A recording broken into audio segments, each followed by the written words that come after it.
What's up, everybody? Hello and welcome to another Elbows Up TV broadcast. Getting ready tonight for the Dirty Old Bastards 360 Sprint Car Series. Moving into the lobby right now.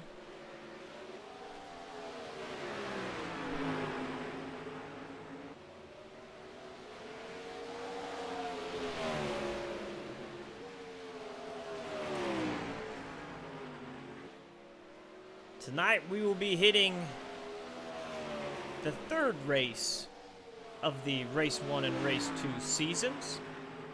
Technically Race 5 and 6 of Season 3 in 2019. I'll move everything over for you.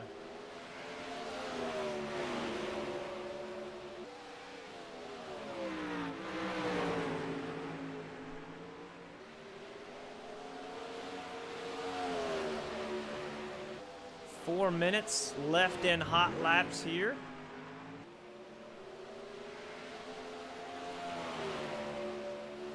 Trading paints loading in for us. Watching Colton Hardy, who is currently 11th in practice. Let's talk about where we are at right now, this point of the season. First up tonight, the Race 1 Championship. 2 races in the books for the 360 Sprint Car Series. And right now, as I pull this across the screen for you, these are your championship standings in the Race 1 Championship. Currently, it is Adam Elby, the Swindell Speed Lab driver, in the top spot. Nathan Davis from Black Diamond in second. James Tiernan, the Elbows Up Sim Sport driver, in third. Dylan Workman currently fourth. And Craig Dunn ties with James Edens for the 5th place position right now. Joshua Steinke picked up the first win of the season. And Matthew McKinney was last week's winner at Limeland.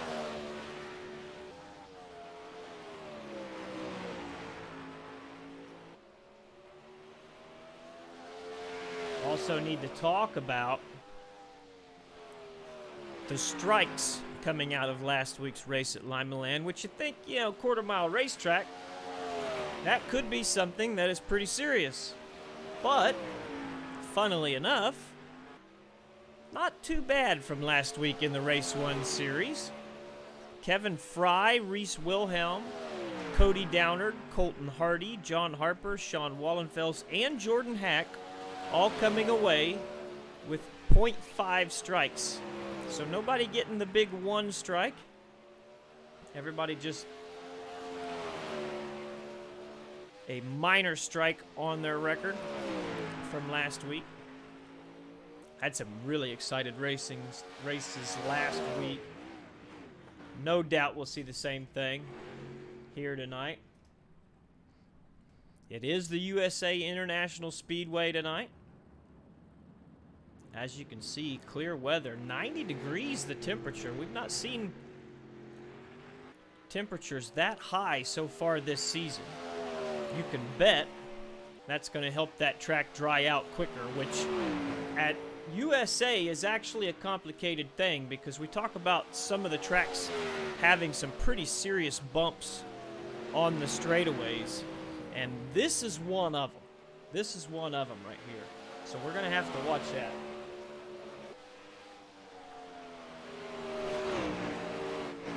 Tim Nichols says Tim Sims and the watch party is on board. I appreciate that, my friend. Good to have you. We are currently live on twitch.tv/elbowsuptv as well as the DOB Facebook page.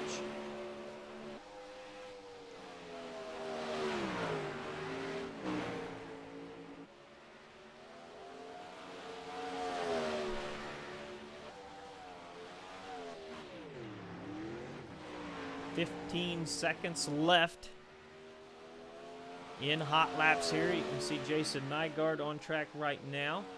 3rd place in hot laps with a 19.602 was his last lap. Quickest is 18.868. Fastest is Rusty Kruger so far with Kendall Tucker in 2nd. Of course, you never know when those boys went out for practice. Brian Lord, how's it going, my friend? Good to see you hanging out with us here. Getting ready for qualifying here. We got 2 minutes of qualifying to set up our heat races for the evening.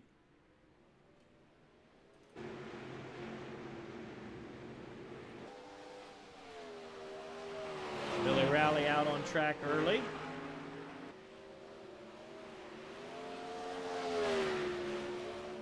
New sponsor on that car tonight, Zydex Computers.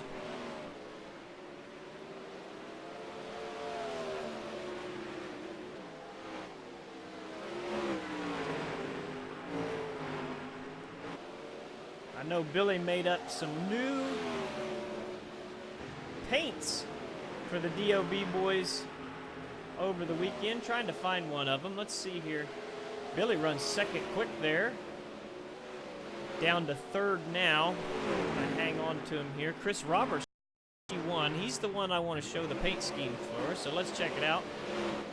Brand new paint schemes on those DOB cars. And as we said, currently 1st. Quick time so far. Plenty of cars left to go. So we're going to keep track of it here. Does look like a full lobby. You can hear a lot of action out there on the track. Alex Studinger currently 2nd. 30 seconds left. Cody Downard 3rd. Rusty Kruger, who was fastest in hot laps, currently 5th.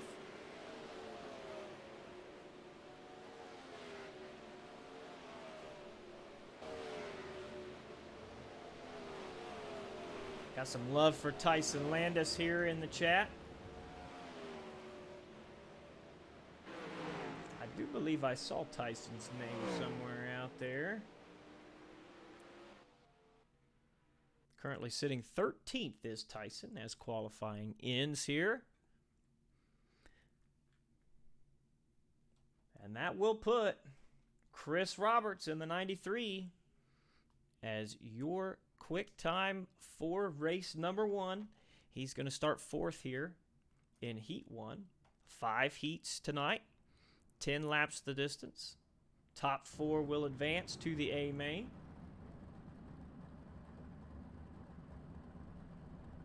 Quick heat here. A lot of good drivers stacked at the front of the field. USA is the largest track that these guys will compete on in the Dirt Series.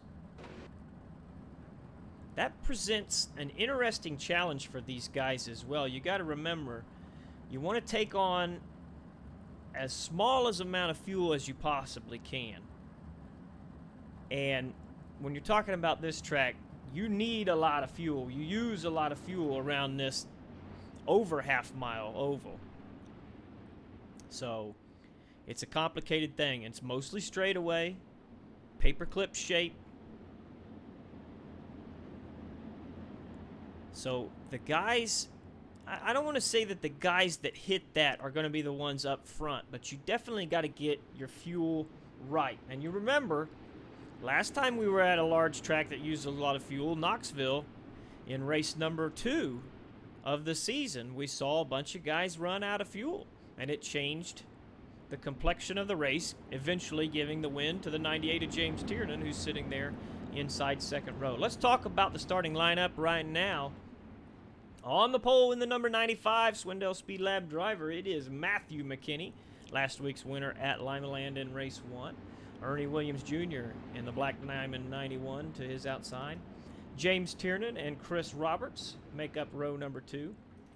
Tropical Storm Mason Hannigan and Michael Sheridan in row number 3. Dakota Kuhn and Matthew Williams, row 4.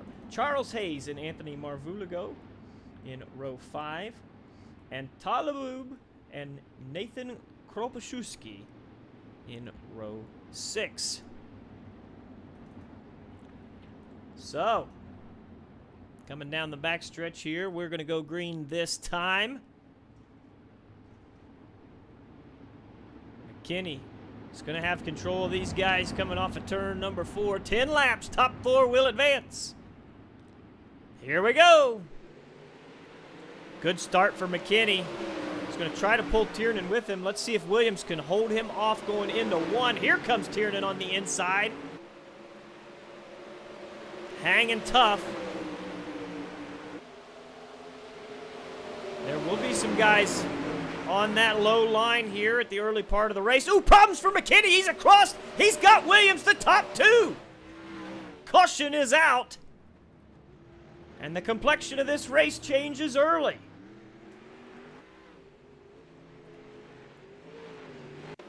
See if we can get a different look at it here.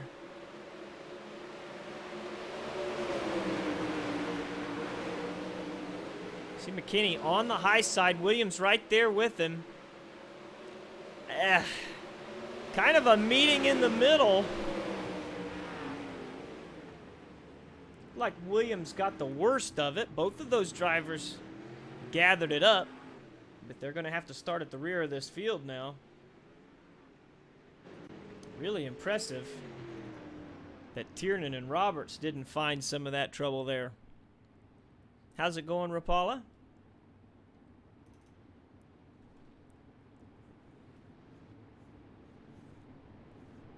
Do want to thank Dirt Dog and Brandon Igo with the follows.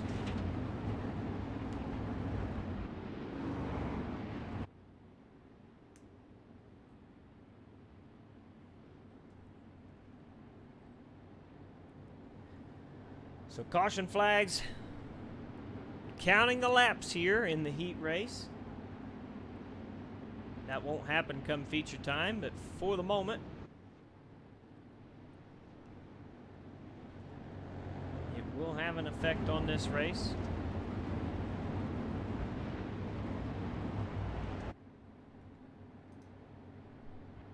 You see Michael Sheridan and Anthony Marvulio, top movers in this race so far. We got one more pace lap here. This is another thing you got to watch too with this paperclip track.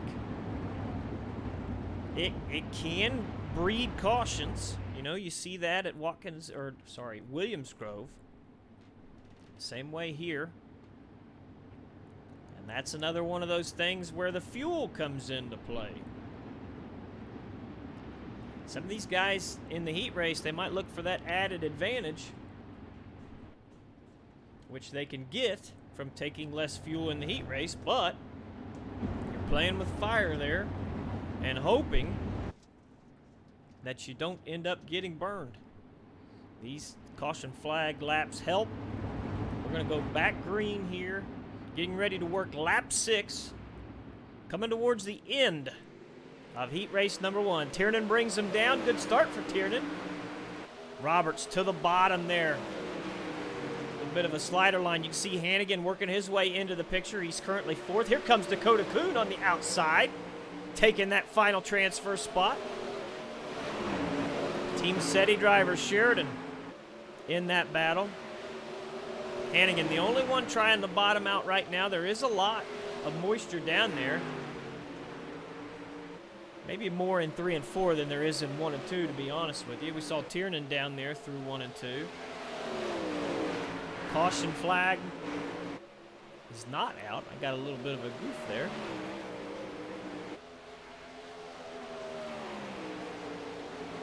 So you can see Tiernan leading this race.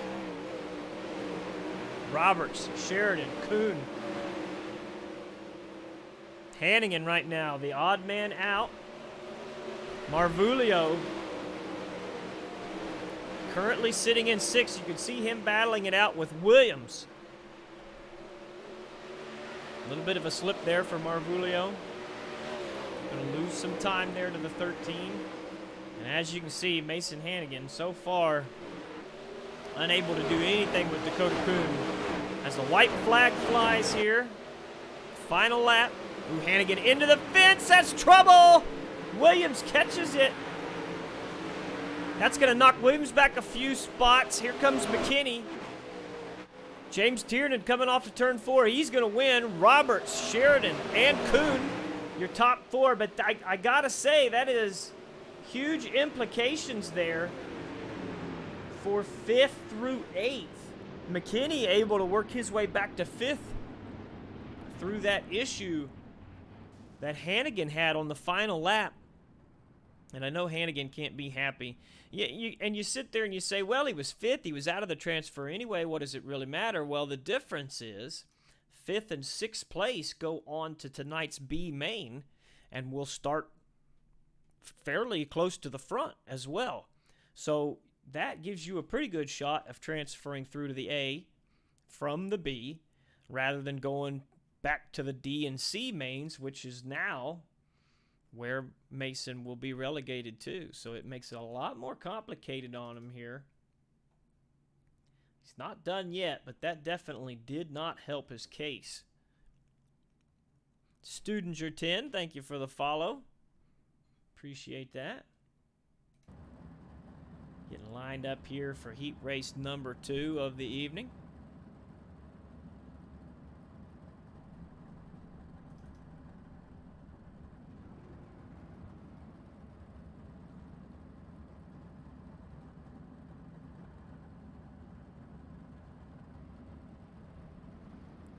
This one's going to be an interesting one as well. Starting lineup looks like this. In the 317, it is Tyler Silva. And to his outside, it is the 44 of Blake Cannon, Swindell Speed Lab driver that picked up a win last week in DOB competition. Row number 2 sits the 5 of Rusty Kruger and the 54 of Alex Studinger. Justin Thomas, the Mode Motorsports driver, inside row number 3 with Alexander Balducci to the outside. Brian Fickle in the 945 and Zach Kaiser in the 037. Dylan Workman and Justin Cross in row number 5. And Nicholas Cheever and James Edens rounding out your field here tonight. Edens, of course, picking up a win last week in midget competition. One of the best there is when it comes to the dirt racing on the sim. And probably one of the worst qualifiers. Not necessarily a bad qualifier. He just never gets there in time, or he's got something going on. Just doesn't qualify. I think sometimes he just starts at the back to show everybody how many cars he can pass. So we're going to keep an eye on that as well. Zardul the Great, rooting for the TTR car. Love for Twisted Motorsports in the Facebook chat as well. We're going to see what these guys can do here, because we're going green off of turn number 4. Tyler Silva and Blake Cannon going to lead them down. You see Kruger looking to get a good start there. Going to try to follow Silva through. Didn't work out for him. Kruger through the middle. Got a good run there. The 54 of Studinger doing really well on the outside. He's going to move to second and bring Justin Thomas along with him. See Thomas right up there on the cushion. Kruger's going to pull the slide job on Studinger. Alex back to the inside of Kruger. Another slide job into turn 1. This time the 54 is going to hold that spot. We'll see if Rusty's going to force the issue down into 3. He does. But once again, the over-under. Let's go a little farther back. Blake Cannon dropping back a little bit. Started second in this race, currently 5th. Oh, problems for Justin Thomas. And he's going around. Oh, and he collects Dylan Workman as well. Kaiser in that. Oh, and then losing the front wing there at the very end. Not sure if that was frustration or what.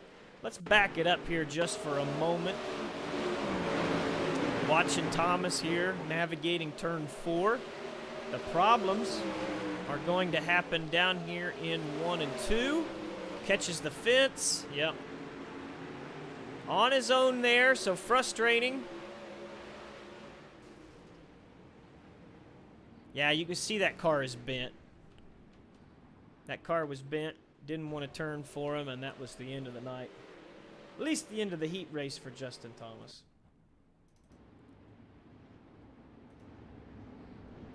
So let's take a look here.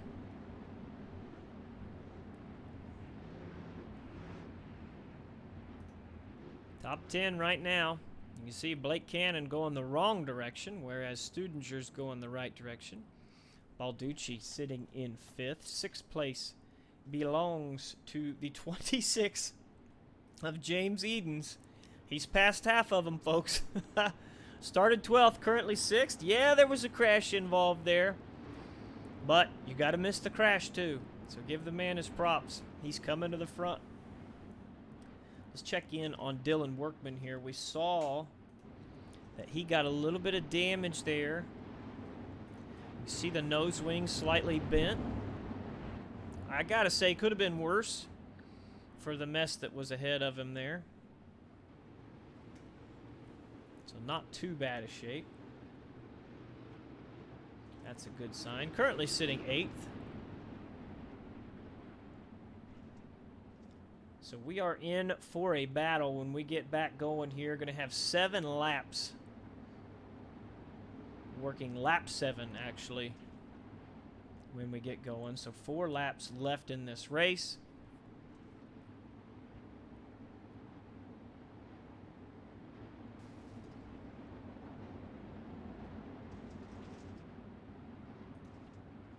It's going to be Tyler Silva leading him down. Studinger in 2nd, looking to pick up that win. Winner of this race is going to start outside pole in the A main. Very important. Here we go. Great start for Silva. He got a good jump there. Kruger looking to make a move here through 1 and 2. Cannon as well. Here comes Edens. Edens in the transfer spot at the moment. He's at the bottom of the track making it work. The only one making it work. There he has it. Around Cannon.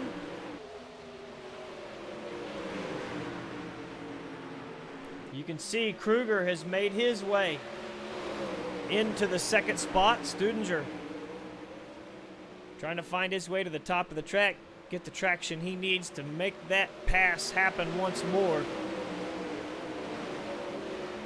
Silva, Kruger, Studinger, Edens. Oh, problems for Cannon. He was in the fence there.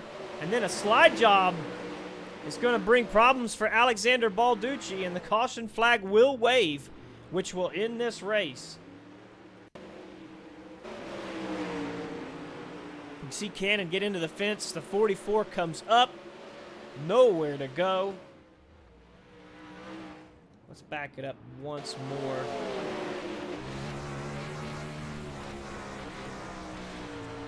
See how much he could see. Ugh.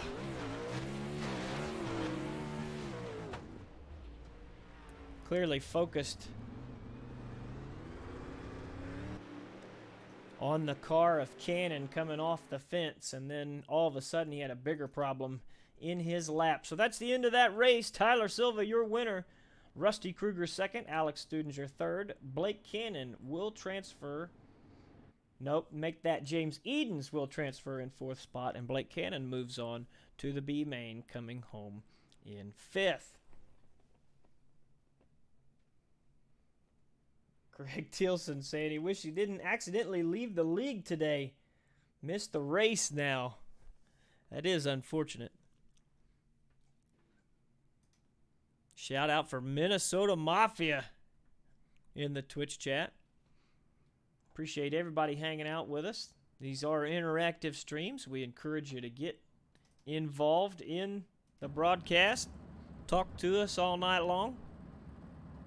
As we said, we are live on twitch.tv/elbowsuptv, as well as the DOB Facebook page.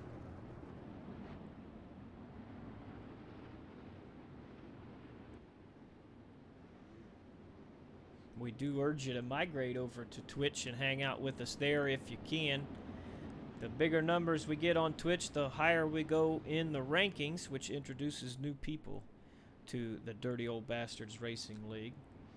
And as soon as they see it, they get hooked. There's no doubt about that. The best dirt racing leagues on iRacing, bar none.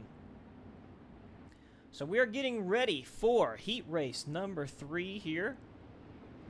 On the pole in the 255, it is Robert Satterfield, and to the outside, Team SETI driver Tyson Landis. Jeff Flaro in the 00 to the inside of row number 2 with Cody Downard on the outside.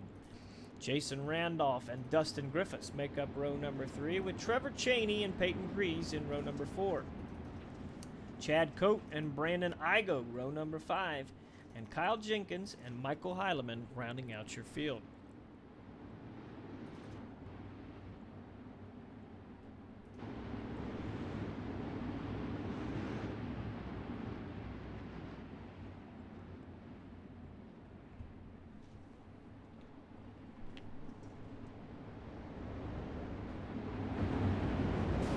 Tad, I'd have to look at pole time. It was Chris Roberts who took quick time. See if I can check that out here in a moment. We're getting ready to go green here in heat race number 3. Top 4 advance to the A main. Winner goes to the inside of row number 2. Here we go. Great start for Satterfield. Landis right now in second. Jeff Flaro to the inside of him. Going to get passed by Downard, and Griffith's going to try to follow him through. Griffith's going to make it work, but hard to get around that 3 car on the top side, so I thought he's going to get held up. But those guys able to pull ahead of Flaro down the front stretch. You see the track starting to get treacherous, and it's not paying off for Jeff Flaro. All the way back to 8th from 5th. Peyton Grease working the inside of the racetrack, doing pretty well so far as well.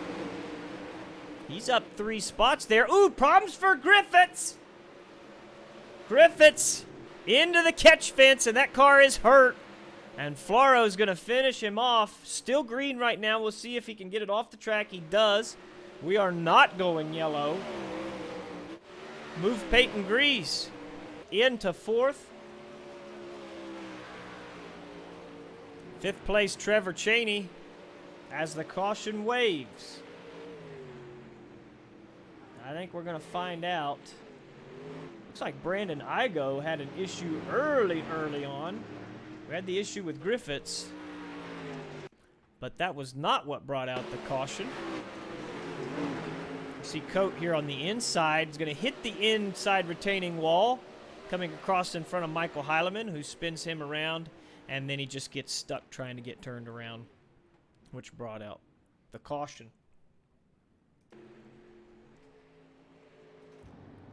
Well, I hate to say it, Dustin Griffiths does have a nickname, and there's been a lot of memes rolling around in Discord land over the past week. They call him Catch Fence Griffiths. And once again, the catch fence gets its man. Really tough because he was in a transfer position. And now looking at the D main. Take a look at that top 10 here. 4th place is Peyton Grease. He is up 4 spots. We said Flaro was moving in the wrong direction. Down 5.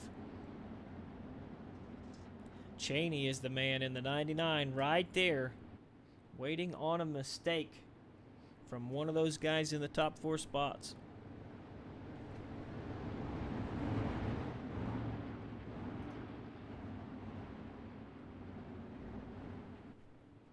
Satterfield out front. He's led every lap of this race. Let me tell you something. Satterfield was first introduced to him in the PRL Sprint Car League in Season 2. And this guy, when he is on his game, is one of the toughest out there.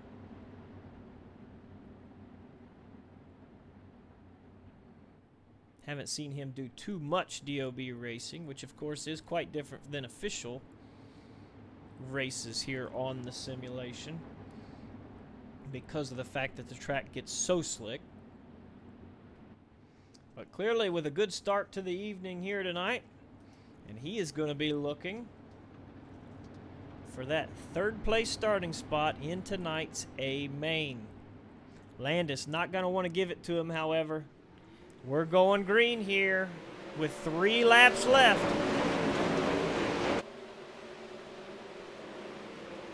Satterfield out front. Landis poking his nose on the inside. Going to lose a lot of time there down the backstretch. Want to keep an eye on Peyton Grease as well, who is in the transfer spot, but behind him, the 99 of Trevor Cheney. Saw Cheney try out the bottom. Didn't work out for him there. Ooh, problems for Cody Downard. Downard in the fence. He's trying to get off of it. He's lost the transfer spot right now, but he's got it gathered up. He's going to have to mount a quick charge here. Only 1 lap left. White flag in the air. That gives the transfer spot to the 99 of Cheney. Downard's going to have to make a move here within the last couple corners. He gets off of 2 well. Satterfield out front is going to win this race. Tyson Landis in second. Peyton Grease third. This is the battle for fourth. Looks like it's going to go to Trevor Cheney off the final corner. Downard got to be sick with that. The cushion biting another driver and sending him to the B main. I do believe he's going to be a little more happy with that than a couple of the guys we saw find the fence earlier, because they're going to the D main. But when you're in the show and all of a sudden you don't make it, that does not a happy boy make.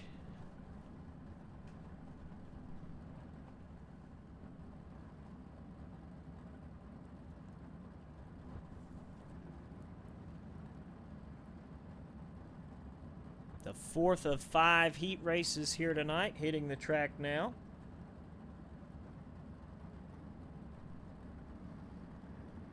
And we are going to get rolling. On the pole in the 188, it is John Harper, and to his outside in the 099, Seth Cheney. Billy Rowley, Team SETI driver, in the 79. Inside row number 2 with Kendall Tucker, Swindell Speed Labs driver, to the outside. Brett Strickler and Tyler Curtis make up row number 3. Strickler, of course, a Blaney Motorsports driver.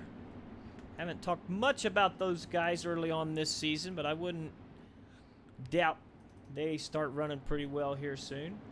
Tyler Curtis to the outside of Strickler there. Mag Henninger inside row number 4 with Matthew Henninger, the man that puts on the entire show, to his outside in the 97. Matthew Smith and Brian Johnson in row number 5, and William Duvall and Colton Hardy rounding out your field. Hardy, very quick driver. He's going to be coming to the front here. He's also one that's not afraid to get aggressive as well, so he's going to need that aggression to make his way through this field. 10 laps, top 4 advance. We do invert the top 4 from qualifying, so the fastest guy in this heat race is sitting in 4th right now. A couple Swindell Speed Lab drivers out there. We know how fast they have been. We'll see what they can do here in heat race number 4. John Harper going to lead them down. Good start for Harper. See Rowley there to the inside of Kendall Tucker. Tucker looking to make a move on Cheney. Rowley's looking to find some moisture down there at the bottom of the track as Brett Strickler going to find his way to the top. Rowley slides up in front of him, holds that spot for now. Currently in 4th. Now Cheney to the bottom of the racetrack. Rowley working the slider line. Tucker into the fence, contact with Cheney. Rowley's got to check up. That's going to allow Strickler down on the outside. Put him into the 4th spot. Rowley's going to try to fire back here. He's going to slide on Cheney. Cheney checks up. Strickler still powering by him down the front stretch. One more slider. He's going to get around Cheney. Cheney's going to pull the over-under. But Strickler's going to have to give way, put Rowley back into 4th, and here they go into 3rd and 3. Strickler trying to find that bottom. He's going to slide up the track, near contact there with the Team SETI machine. Out front, it's Harper. Kendall Tucker trying to run him down, but right now, this is the race. Ooh, Strickler into the fence there. See if we can get a wider shot to get an idea how close that race for the lead. It is actually being battled for. Let's move out front. Kendall Tucker has taken the lead of this race. Harper now in second, unable to mount a comeback. Easy for me to say. Strickler, I do believe, that was not Strickler in the fence. He's on the outside of Billy Rowley. I saw one car in the fence in 1 and 2. He has dropped back. We got to keep an eye on this battle. Strickler's going to try to push Rowley to the bottom of the track, protecting that line, not allowing Strickler to get any sort of slider initiated.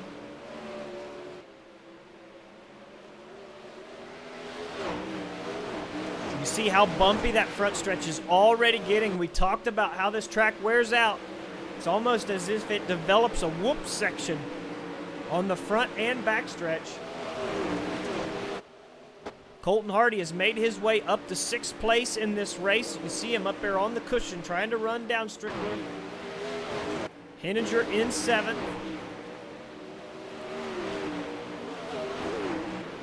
Back out front, it's Kendall Tucker starting to pull away here. Currently working lap 8. Harper in 2nd, Cheney 3rd. Rowley now has comfortable control of the 4th spot, but Colton Hardy is making a charge.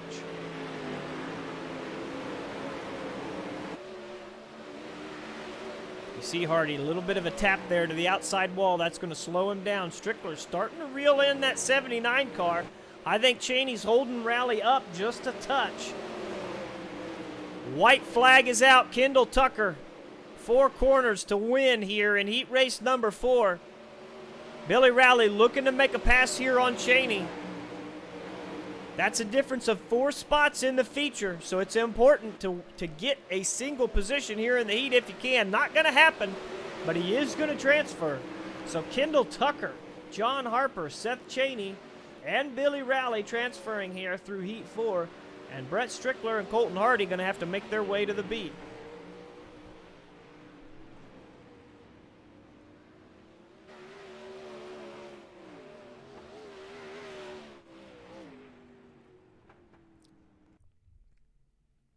Jetter is better in the Twitch chat, talking about how he needs a cheap PC so that he can do this.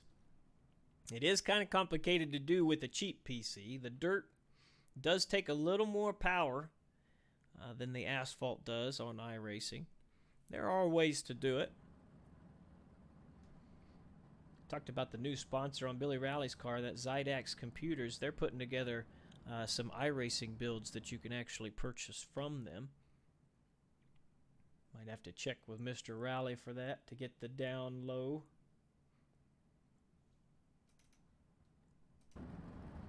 Heat race number 5 already rolling here.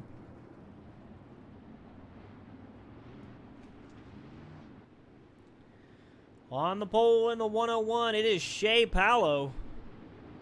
Very quick at the early portion of the evening here the past couple of weeks, looking to get that finish at the end of the night, however. And he's got the 57 of Anthony Lepresto to his outside. Current point leader in the 74, Adam Elby, inside row number 2 with the 22 of Jason Nygaard to his outside. Nygaard, of course, was the man that ran out of fuel, leading off a 2 on the final lap at Knoxville, first race of the season. And he's going to be looking to use this, I don't want to say similar track layout, but these big flat tracks, kind of his thing here. Gonna try to get a good finish here tonight. Inside row number 3, it is John Bragman and the 42 of Sean Wallenfels to his outside. Greg Boydell and Tim Sims too on the track here in row number 4. Danny Lawson and Kevin Smith, row number 5. And rounding out your field is Bob Curtis and Skylar Castor. 10 more heat racing laps, and we're going to go into tonight's alphabet soup. Cheap is in something that won't kill my wallet. That depends on how tough your wallet is. Shea Palo leading them down. We are green. Great start for Palo. Lepresto got a good run down there. Into turn one, however, he goes to the high side. Shea on the bottom. You can see Anthony Elby looking to make his move. He's got to run down the backstretch, diving in, but caution flag will wave. I do believe we've got a problem with Greg Boydell. He's trying to get that thing straightened out here. He's going to back it up. See what happens.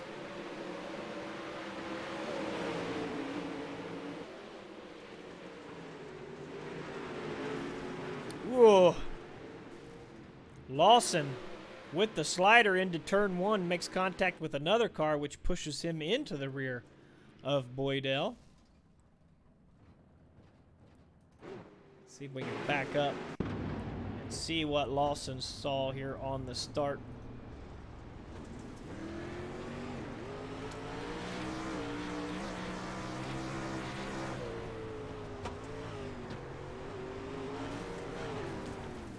Not a super aggressive maneuver, just not enough room out there for him.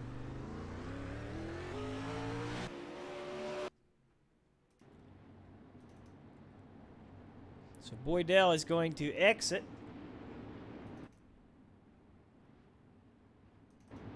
Lawson still on the race course. No real movement as of yet. Wallenfels has made his way into fifth.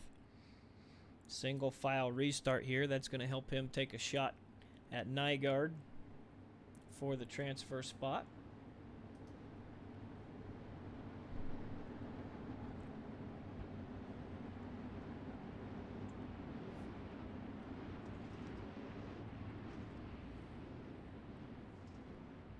Jordan Smartass with the subscription. Thank you, sir. Appreciate that.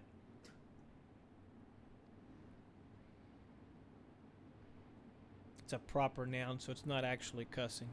You know, it's a name. Technically, my channel, I can do what I want. We're going to get back to green. Coming around 4 here this time. Going to start lap 5 as we do it. So we're winding down here. Shea Palo has him on the high side of the track. He gives it green. Once again, good jump off of 4, and Lepresto seems to catch him as they get to the bumps there before you get into turn 1. One car. That was Bragman in the fence. You saw him at the back of the screen. Caution flag will wave.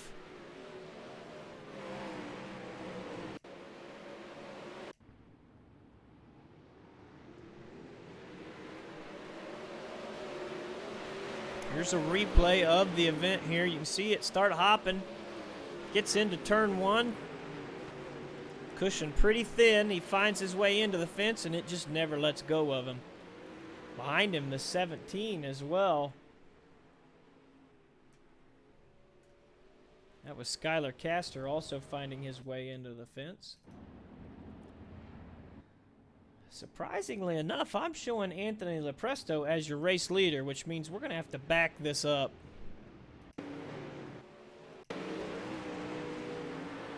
He's on the high side here.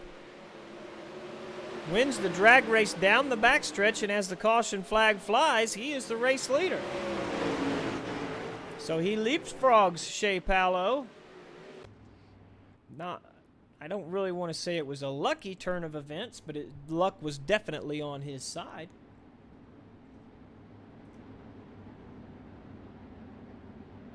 Lights are still on the pace truck, which means we have another caution flag lap to run.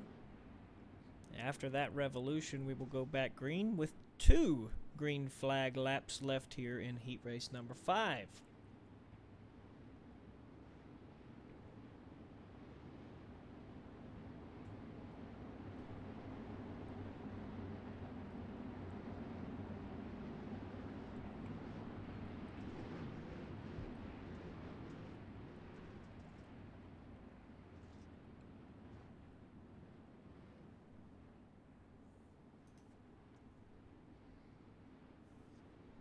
Still looking basically the same.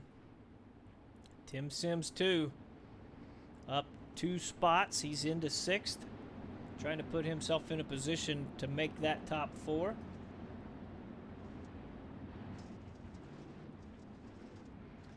We're going back green. 2 laps left in this race. Anthony Lepresto is the man that has control. Shea Palo 2nd, Adam Elby 3rd, Jason Nygaard in 4th. Only the top 4 will advance to the A main. You can see Wallenfels there, looking to the inside of Nygaard. He goes to the bottom of the track. Elby finds the fence. That takes him out of contention. So Wallenfels now in. And it's a battle behind them. Ooh, that's Tim Sims. And the 084 of Kevin Smith. Big issues down the front stretch. We stay green. Lepresto out front.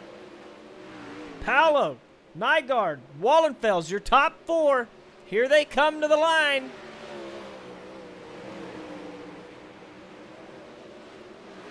Those will be the 4 that transfer to the A main.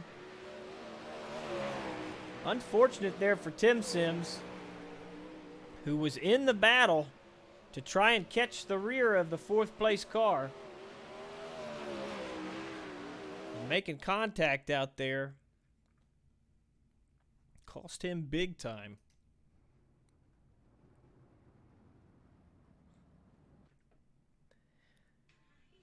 So we are getting ready here for tonight's D main.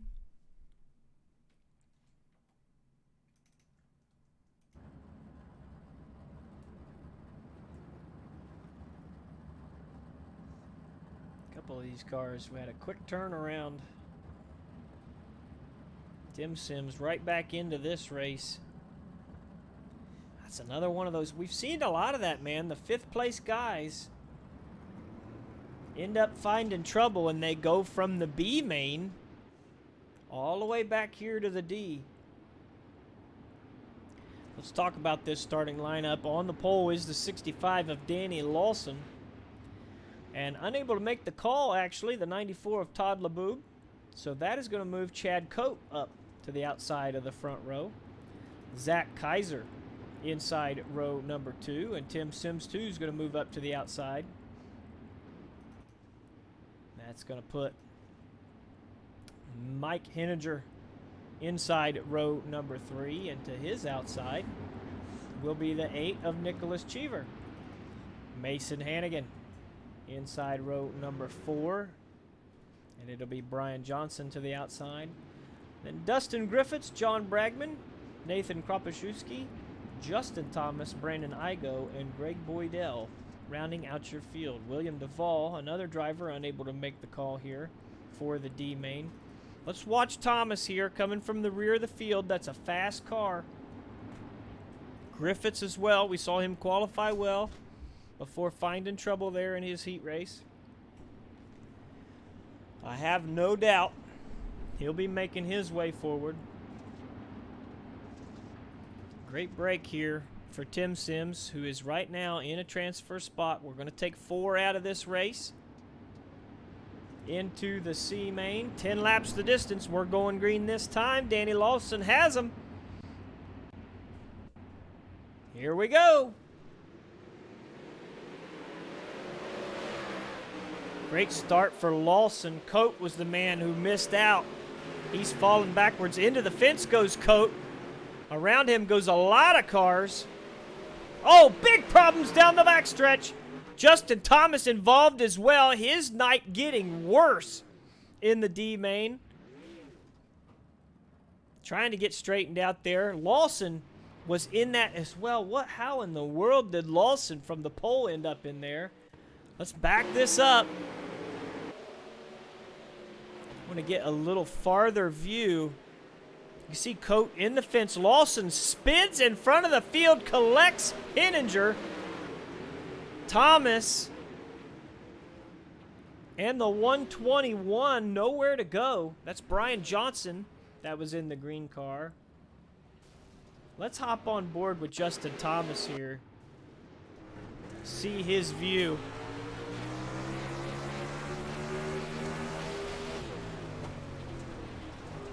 Down at the bottom of the racetrack, trying to get inside of a couple of cars. You see Lawson, yeah. God, it goes bad quick.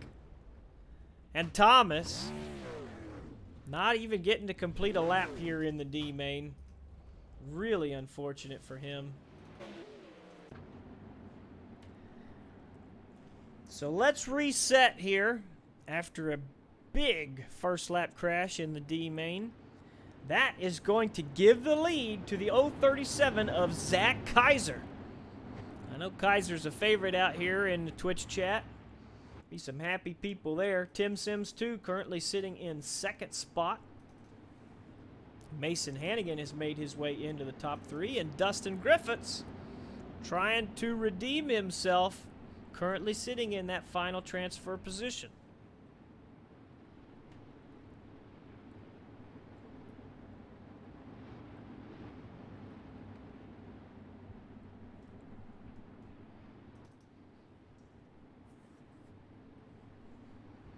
Lights out on the pace truck. We're going to go green this time by.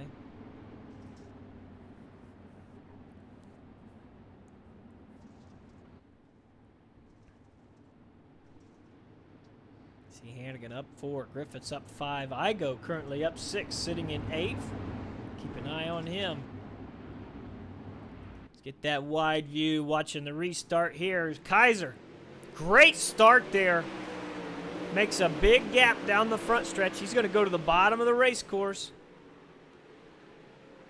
Tim Sims under fire from Mason Hannigan. Hannigan's got a real good run off of turn 2. He's going to take second, and he's going to look for the lead down in turn number 3. Griffiths coming with him.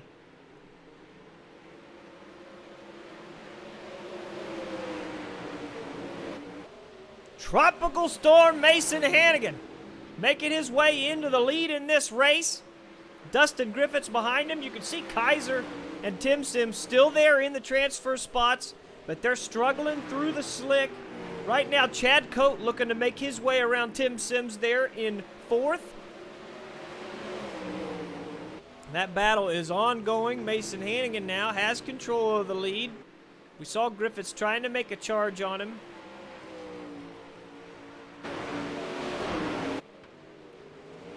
Transfer battle heating up. Here comes Coate. Kaiser holding off Tim Sims, who's working the bottom. Bragman is the man coming up from behind them. But the laps are winding down. Right now, Coate and Bragman running out of time. Problems for Kaiser down the back. They makes contact, nearly finding the outside wall. Coate has that position right now, but Kaiser's going to make a charge down the outside. 3 wide down the front stretch. Tim Sims, Kaiser. And right now it's Coate, the odd man out. White flag's going to fly this time.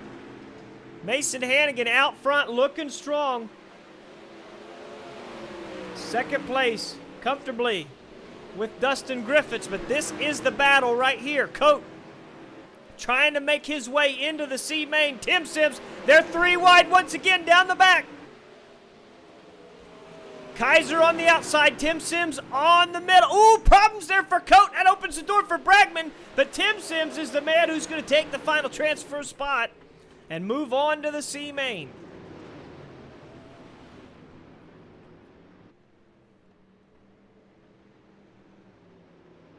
Fantastic battle there to kick off the features here tonight.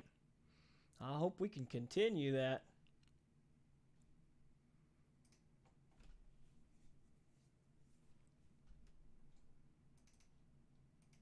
Starting to load up the C main now.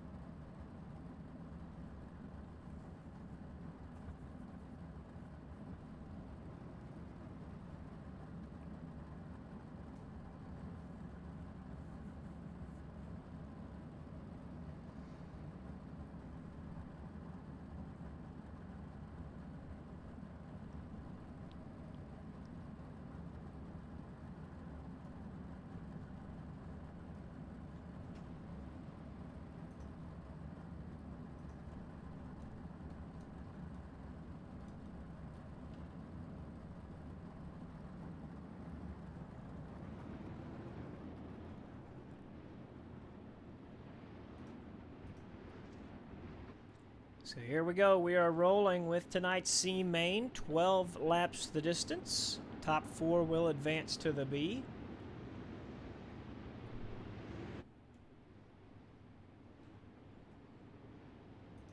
Let's talk about the starting lineup on the pole in the 911. It is Michael Heilemann. And to his outside in the 205, Tyler Curtis. Adam Elby, current points leader.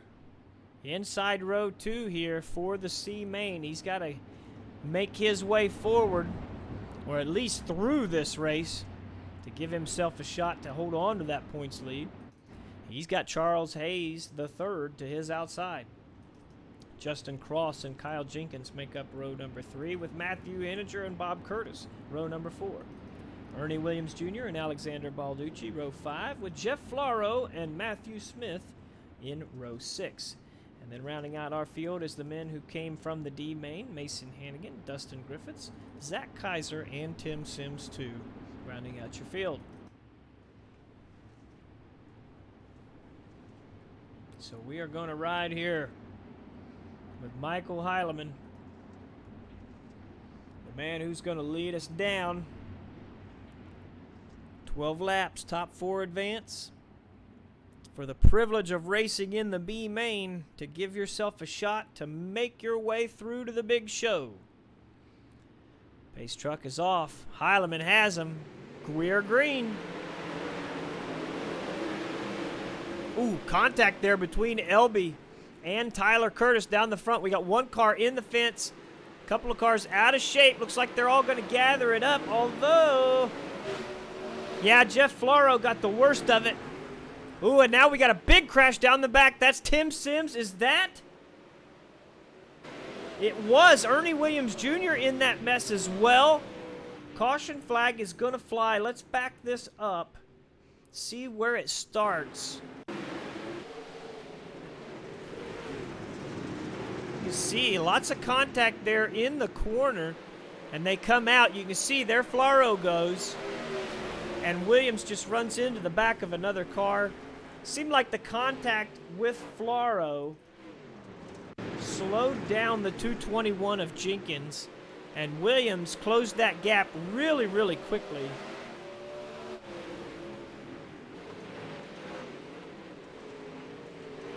Huge crash here to start the C main. We talked about this too. You know, we talked about the bumps that develop on the front and back stretch that create a real issue here. Paperclip racetrack, it just gives the opportunity for a lot of contact, and anytime there's contact, there's the possibility of it butting into a huge crash. I do think that's going to slow down as we get into the A main, but as of right now, everybody's working as hard as they possibly can to make their way into the next race. So they're trying to be aggressive, and problems are happening very quickly.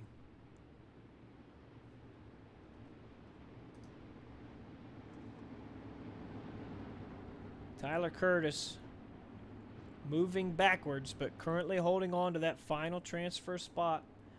Matthew Henninger is the man in 5th, trying to make his way into tonight's B main.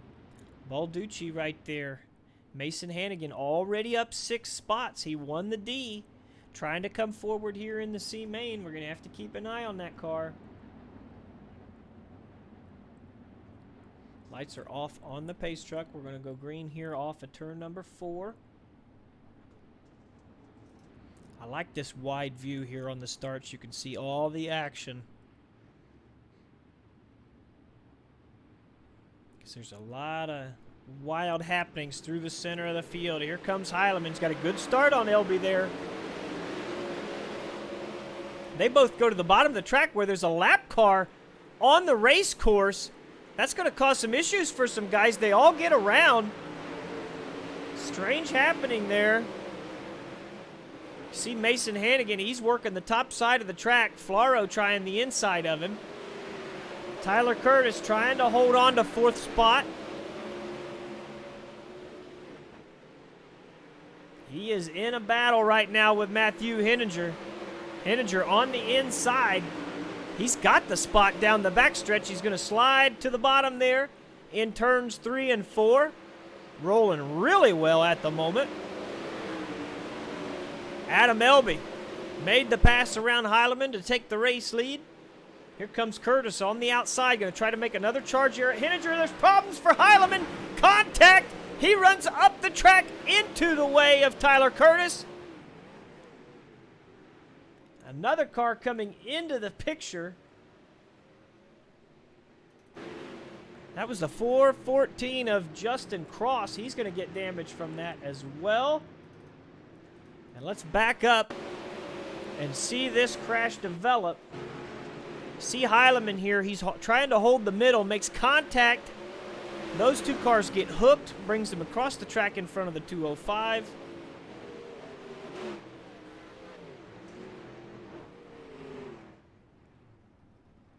I believe that's Charles Hayes, who is on the inside.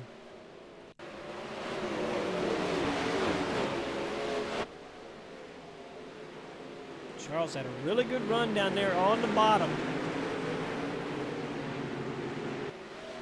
Both of those cars kind of running out of real estate. Looked like Hayes come up and Heilemann came down. Heilemann getting the worst of it, however. And Hayes currently sitting in second spot. So right now it is Elby, Hayes, Henninger, Hannigan, Griffiths, and Balducci. Hannigan and Griffiths making their way forward, but it's Mason who is currently in the transfer spot. He won the D main, right now in the transfer spot here in the C. Not a whole lot of laps left as we continue to roll under caution. That changed the landscape entirely. More TTR love here in the Twitch chat. Junior shouting them out.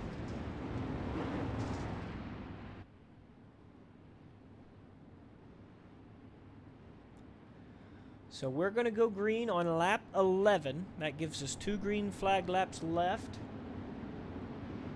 Right now, it is Dustin Griffiths who is the odd man out. Top 4 advance. He's sitting 5th. He's got to find his way around one of them drivers.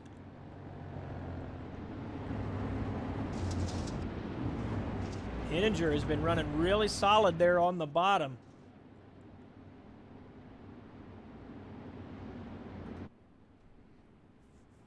We're going to go green this time by Elby has him. Good start there for Elby. Henninger. Oh, there's problems in the back. Not sure what car that was. We do go yellow. Not Bob Curtis. That's going to end this race. Still trying to figure out who that was. I think it's maybe Balducci. It was Alexander Balducci.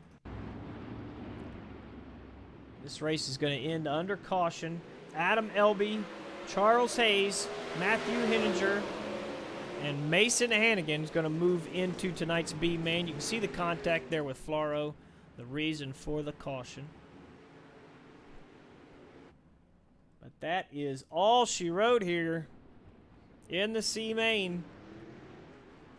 So Tropical Storm Mason Hannigan wins the D, comes through and transfers into the B main.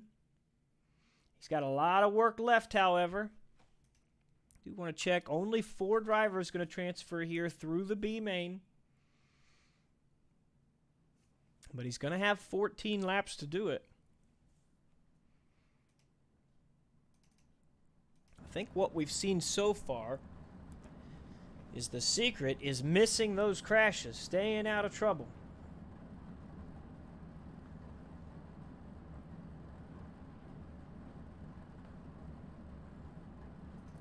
Front row filled with those Swindell Speed Lab drivers we talked about being so quick last week. Right now, they're off to a rocky start. But they're going to be looking to turn that around here in the B main. It is the 95 of Matthew McKinney, last week's winner at Lima. On the pole with the 44 of Blake Cannon to his outside. Cody Downard in the 3, inside row number 2 with Brett Strickler in the Blaney Motorsports machine to his outside. Skylar Castor and Matthew Williams make up row number 3. Dylan Workman and Jason Randolph, row 4. Colton Hardy and Kevin Smith, row 5. Anthony Marvulio and Brian Frick, row 6. And then the C main drivers of Adam Elby, Charles Hayes, Matthew Henninger, and Mason Hannigan rounding out your field.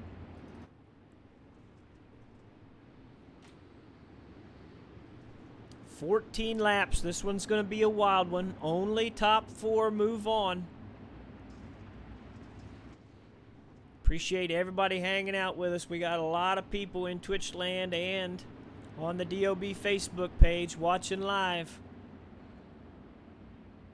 The big race is up next, but first we've got to find out who the final 4 men will be that make their way into it.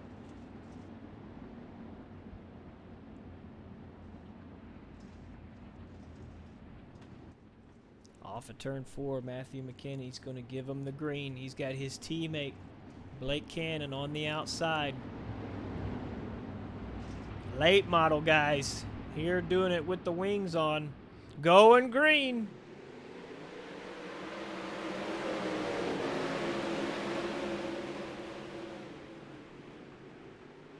So far. Oh, now we've got an issue. I was going to say they were clean through turn 1.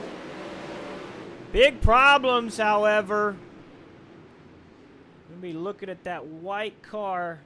I think that's Skylar Castor, who looked to make a move there and created some problems.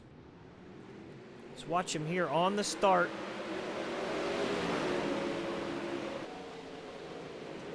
Really gets into turn 1 pretty well. He's on the inside of Downard and comes up into Blake Cannon. Cannon's going to make contact with Downard. Let's back this up once more. You can see he's into the grass there to the inside of the corner. Workman getting a little bit of damage as well. Matthew Williams lost a lot of positions. So you want to talk about shaking it up early on. That did it. A crash at the front of the field changes the complexion of the B main.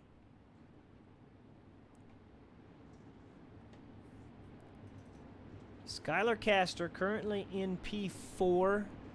Let's see if he has to claim that yellow. Will likely end up pushing him to the rear of the field. Let's take a look at the top 10 here. Jason Randolph, the real winner there. Up 5 spots. Adam Elby also up 8. Henninger up 6. Top 4 do advance. They're not moving Skylar Castor to the rear of the field. A little surprised at that, honestly. But it is what it is at the moment. That means he's got the final transfer spot. Jason Randolph in 3rd. Brett Strickler has moved into 2nd.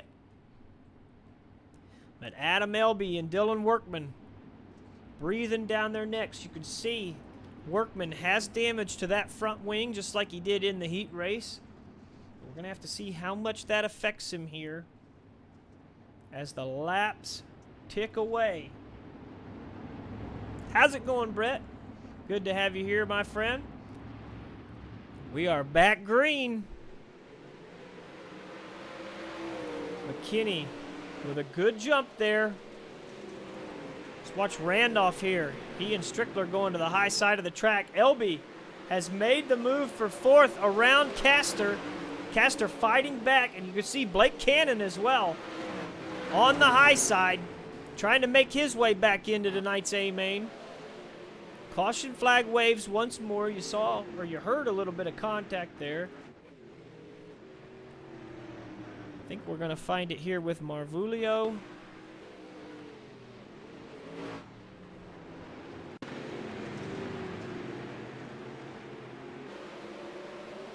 Yeah, Marvulio coming up the track, making contact with Mason Hannigan, who ends up on his side. So the winner of the D main, who transferred through the C, his run through the alphabet soup ends in the B main with some unfortunate contact there.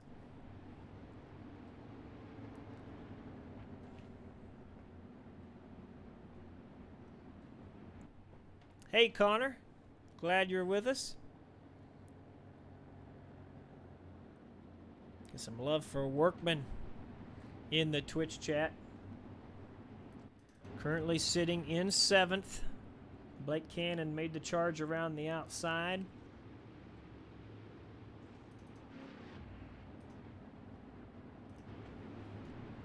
There it is right now, Adam Elby. The man who picked up the win in the C main has made his way into the transfer spot here in the B.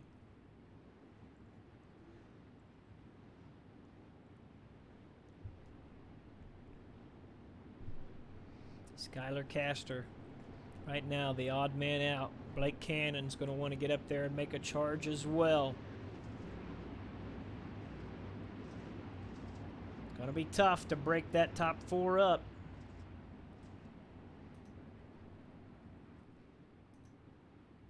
Track not cooling down.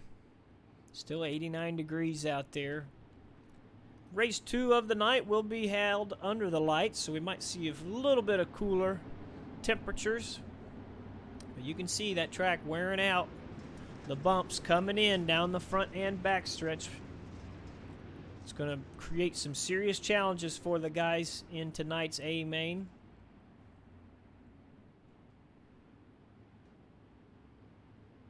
Right now, we are tuned in to the green flag here, working lap 9 is Matthew McKinney. Elby to the high side. Cannon making contact with Skylar Castor, who's in the fence, turned around. Marvulio runs into him.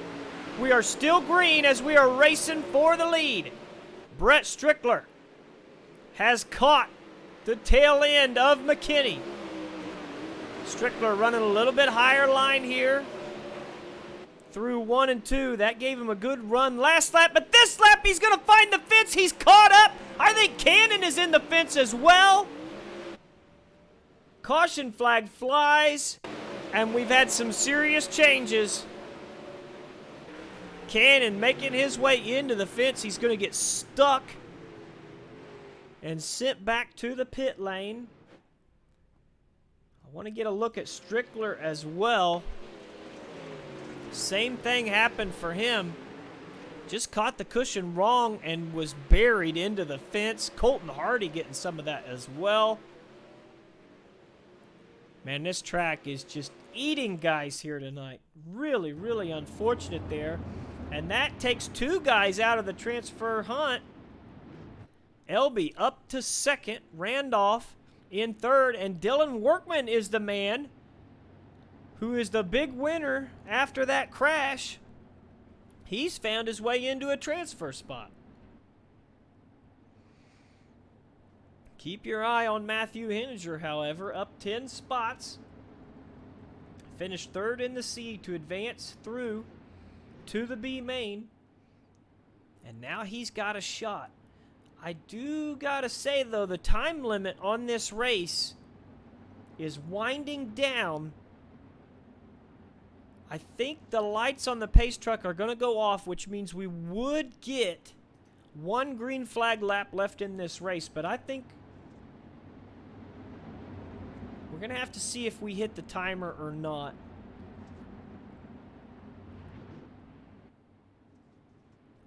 The timer was winding down. It stopped on my timing screen. Not sure exactly what that means. I don't want to call for cahoots. Now, at 5th place, Matthew Henninger. Of course, the man who heads up Wicked Cushion, making the broadcast possible. Big supporter of DOB and iRacing in general. Currently the man on the outside looking in. I'm sure he wants to have a shot to get in tonight's A main, but I don't know if he's got the pull to say, hey, let's stop that clock and make sure we get that green flag lap in. We might get to take it, however. Pace truck's going to pull off. Matthew McKinney out front. We're going to be watching that transfer battle. Henninger's been running real well on the bottom. You can see him trying to make a move on Workman. Workman trying to get around Randolph. He wants a little bit of insurance. Problems for Henninger there. It's Charles Hayes now in fifth. Henninger trying to get to the inside of him. Not going to happen. And Hayes going to fall short as well. Dylan Workman, the man who earns the final transfer spot. I do believe Adam Elby, while we were watching that, made the pass for the lead. So he's going to win the B main after winning the C main. Matthew McKinney in second, Randolph third. And Dylan Workman moving on to the A main. We're getting ready for 2 minutes of warm-up here before the A.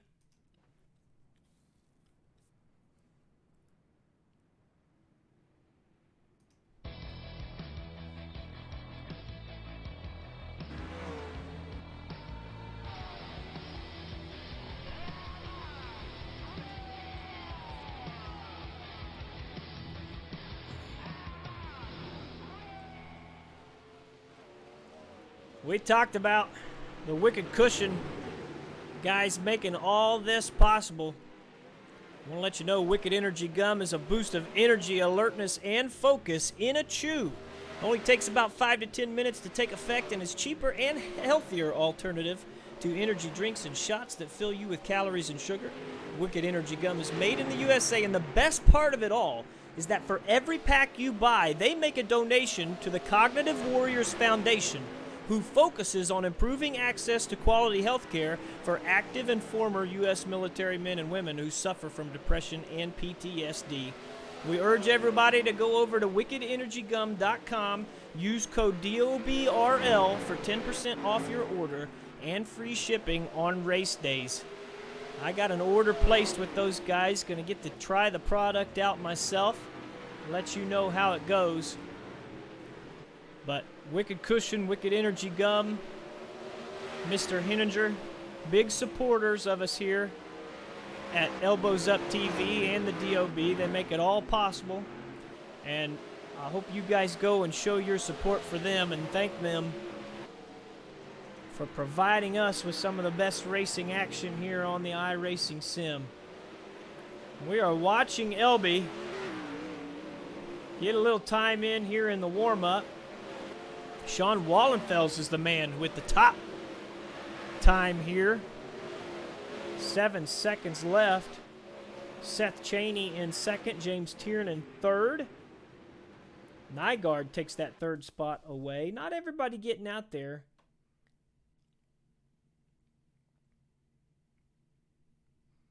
But that is going to bring us here to the A main event.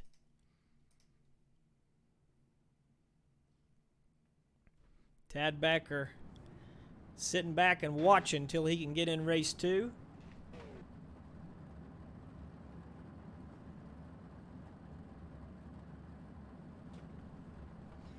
Jim Workman getting up on the soapbox in the Facebook chat. Seeing a lot of caution flags and a little bit of frustration for those guys. Craig Dunn wishing the guys good luck. Where are you at, my friend? Why isn't that 57 car out there on track?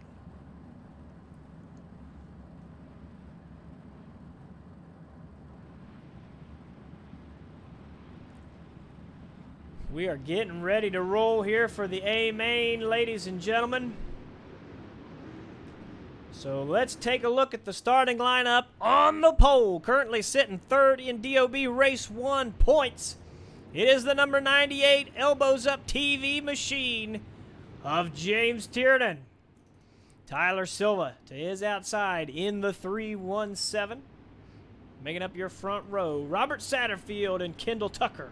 Row number 2, Anthony Lepresto is the man not making the call in row 3. Chris Roberts will be to the outside. Rusty Kruger and Tyson Landis.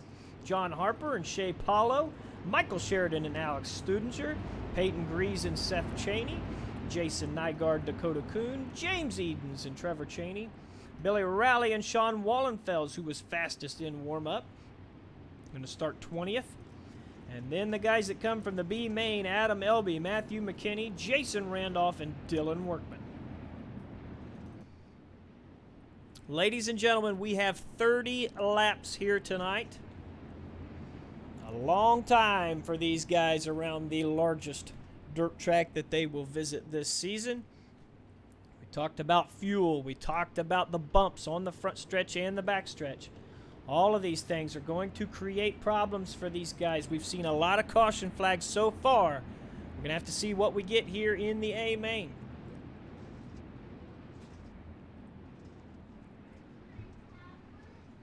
Tiernan has control of the field. He's made a gap there with the pace truck, which now pulls off. He's going to give him green here. Coming off the 4. Great start for Tiernan. Silva to the outside, giving way to Robert Satterfield.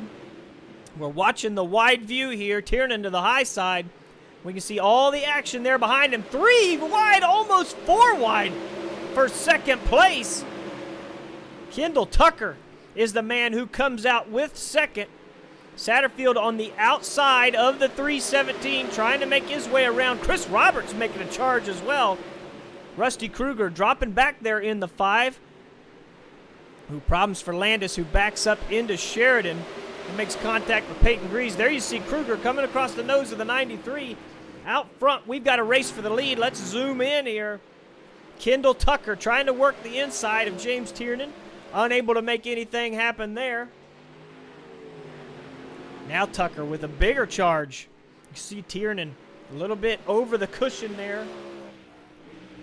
Caution flag is going to fly. Trying to see here. That is a problem for Rusty Kruger. Wow, big problem for Rusty Kruger. Here we see him coming out of turn 4. Roberts there behind him. He's working his way around Satterfield. He's going to go up top. Contact with Satterfield sends him over. Nygaard gets some of that as well. Let me see if I can get another view of that. Because you see he cuts the nose of Satterfield going into 1.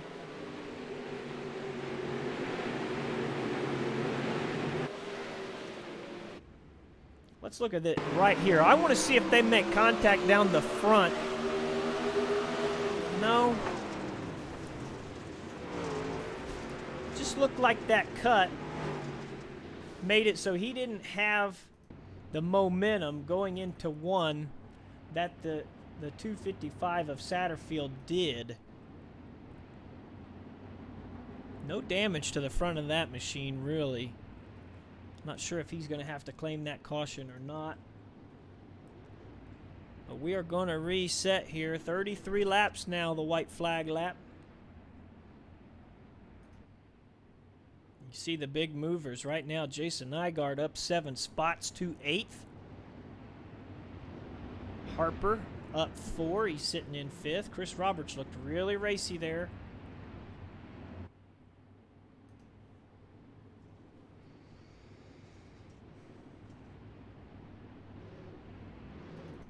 James Edens sitting in 16th. Keep an eye on these guys as they come through. Adam Elby has already moved his way up to 13th. I do believe that is 7 spots for him. Swindell Speed Labs making their presence felt here in race 1. We're going to be watching Tiernan on the start.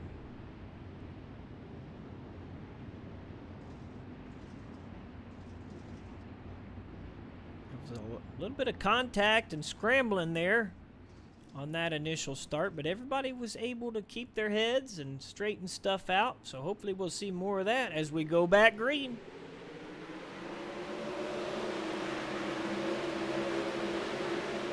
Tiernan working the slider line. You see Nygaard is working the top. That's how he's making his passes right now. Tucker to the inside. Let's see if Tiernan gets a good run off of 4. Not good enough. He's going to slip. That gives the lead away. He's trying to hold on to second as he's under fire from Tyler Silva. That car's sliding through the center of the corner. Not working real well through the slick right now is Tiernan. He's got Roberts breathing down his neck. Roberts right through the middle. Not getting off of turn 4 very well, but it worked through good up to that point. So Kendall Tucker, your race leader. Tyler Silva currently sitting second. But you saw the great run that Tiernan got there off of turn 2. When you hit the cushion right, it is clearly fast, but it's also dangerous. Got him out of shape, cost him the lead. Now he's going to try to run down the leader with it. I can see somebody coming forward. Let's go back and take a look. Adam Elby to the outside of Shea Paulo. James Eden's trying to come with him. Elby up to 10th. See him beating the cushion. Cheney behind him in the 99, coming with him. Let's ride along with Elby here. Get a good feel of what he's dealing with. Listen to the throttle.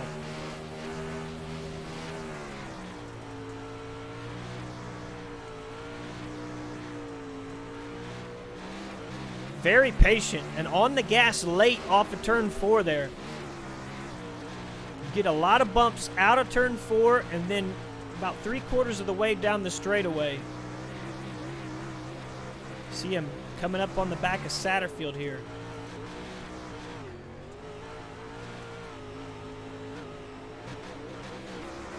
You saw how evil that car got in the center of the corner.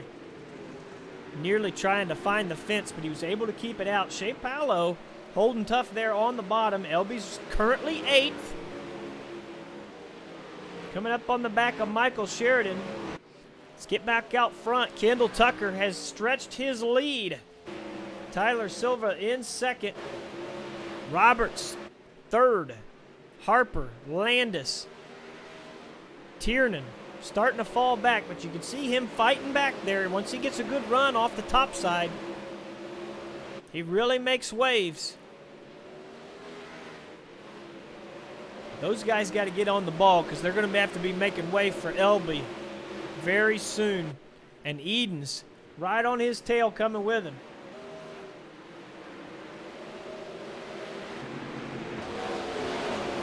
See Peyton Grease looked like he found a little bit of fence up there. I think he had it straight, however. Elby working the bottom. Landis all the way in the grass. Evasive maneuvers there. You see how patient everybody's being on the bottom. Tiernan and Elby really the only guys on the top right now. Working a little better for Elby than it is for Tiernan. That charge has seemingly stalled. You can see Eden's now making a little more time on the bottom.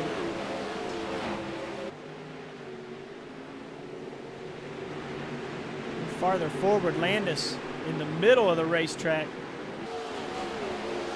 He's currently 5th. Harper 4th in front of him.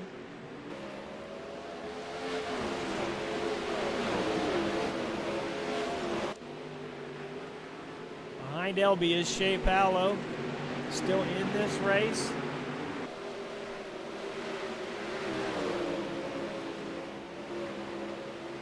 This is the battle right now.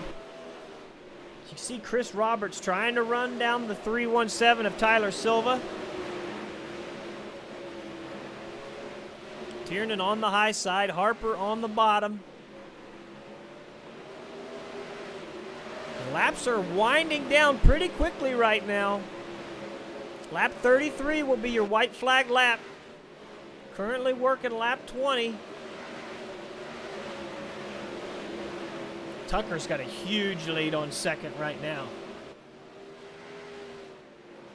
Car's working very well.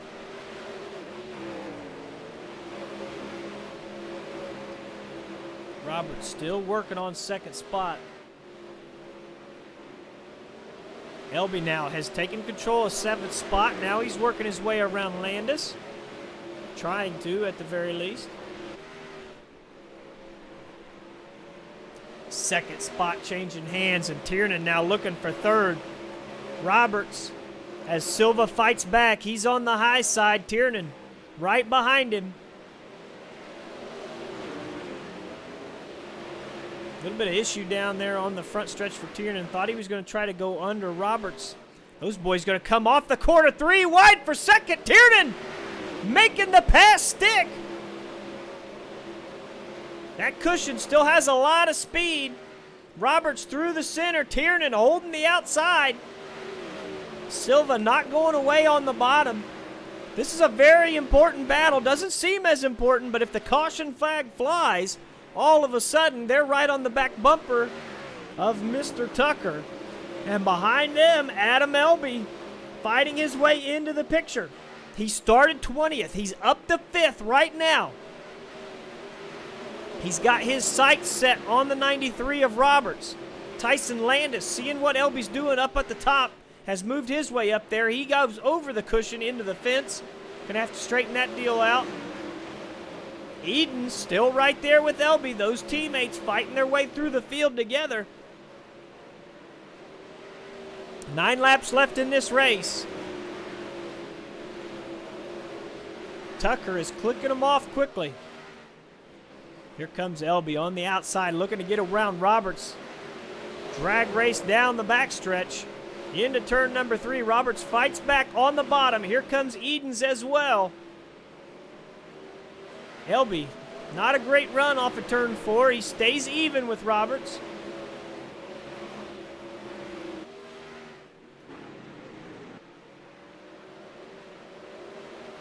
Those guys really using the throttle control right now, as this track has gone away in a big way. Roberts sliding off of turn 4 there. That opens the door for Elby and Edens both. You can see the inside lane works real good through the center. And that momentum carries Elby off the corner. Caution flag waves!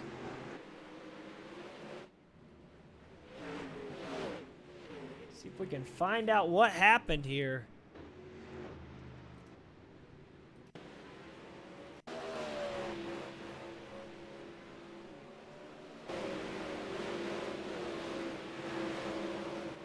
Nygaard into the fence. He's going to spin in front of Cheney.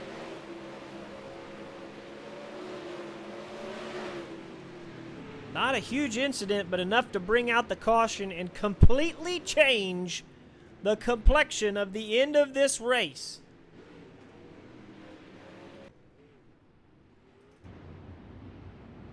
That is not what Kendall Tucker wanted to see there.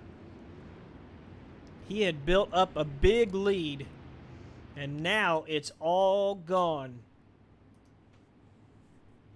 Look at that right there.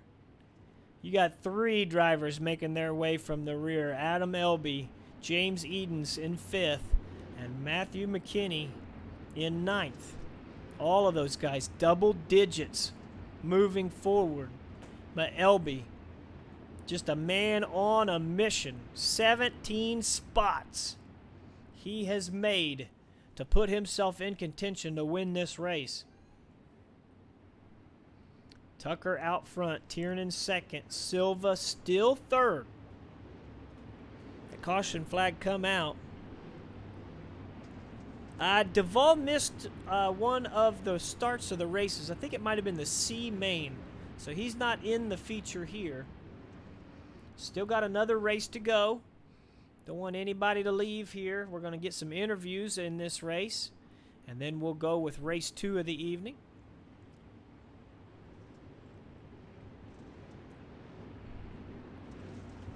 Hope everybody is settled in. Plenty of racing action left here tonight. And this one is going to be a fantastic finish. 5 laps of green to decide it all here in race number 1 at the USA International Speedway. Tucker has him going off of turn 4. Good start there for Tucker. Tiernan was able to stay with him. Silva to the inside. Elby's on the high side with Edens following Silva. Tucker trying to make a gap on all of these guys. See behind him, Sheridan, Roberts, and Harper 3 wide into turn 3. Tiernan now contact with the 317 of Silva. Edens able to get around Elby as he had to check up. Now Silva crosses over in front of Edens. That's going to give Elby another look. Tiernan and Elby working the top. Tucker trying to drive away from these guys. 3 to go. Ooh, problems down the front stretch. Is that Roberts? It is. Caution flag waves.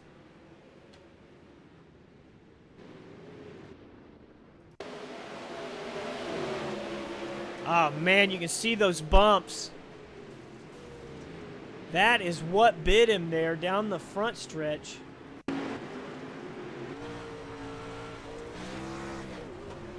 He caught the bumps off of turn 4, pushed him into the wall, and he tried to catch it all the way down the front stretch.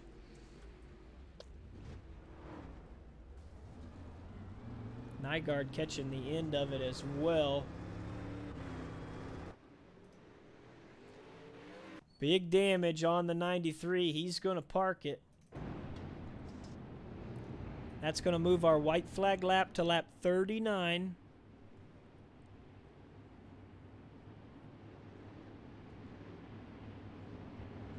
Track is getting treacherous here.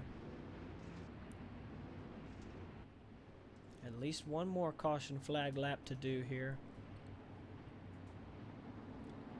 So it is now Edens in 4th. Elby knocked back to 5th.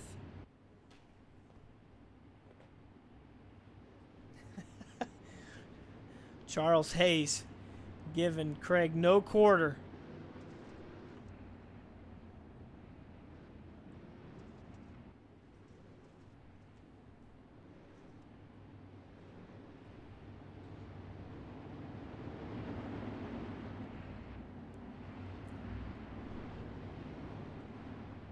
Kenny still making his way forward. Let's give a shout out there to Dylan Workman, who's up 14 spots as well.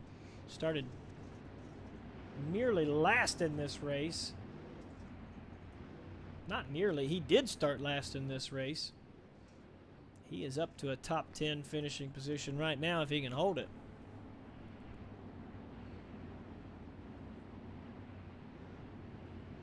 So we are going to go green on lap 37. Lap 39 is the white flag lap.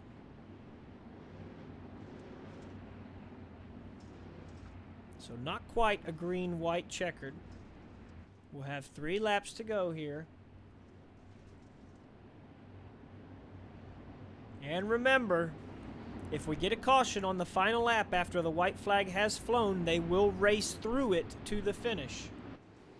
Kendall Tucker leading them down. You can see that car bouncing around down the front stretch over those bumps. Looked like Tiernan got through him a little better. Tiernan to the bottom of the track, Tucker to the top. That's actually opposite of what we've been seeing out of those guys. See Tucker now getting back to the bottom as he saw that gap change there to Tiernan.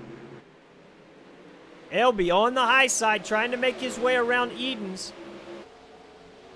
2 to go here. Tucker sliding up the track to hit the cushion off of turn 2. Currently working for him, but the 98 of Tiernan not going away. White flag this time. Tucker's looking at it. He's also got a rear view mirror full of the 98. 4 more corners to decide this race. Kendall Tucker's done everything he's needed to do so far. And it looks like he's pulled a gap as Tiernan struggles out of turn 2. And off of turn 4, Kendall Tucker looking at the checkered flag. He's going to take the victory in race number 1.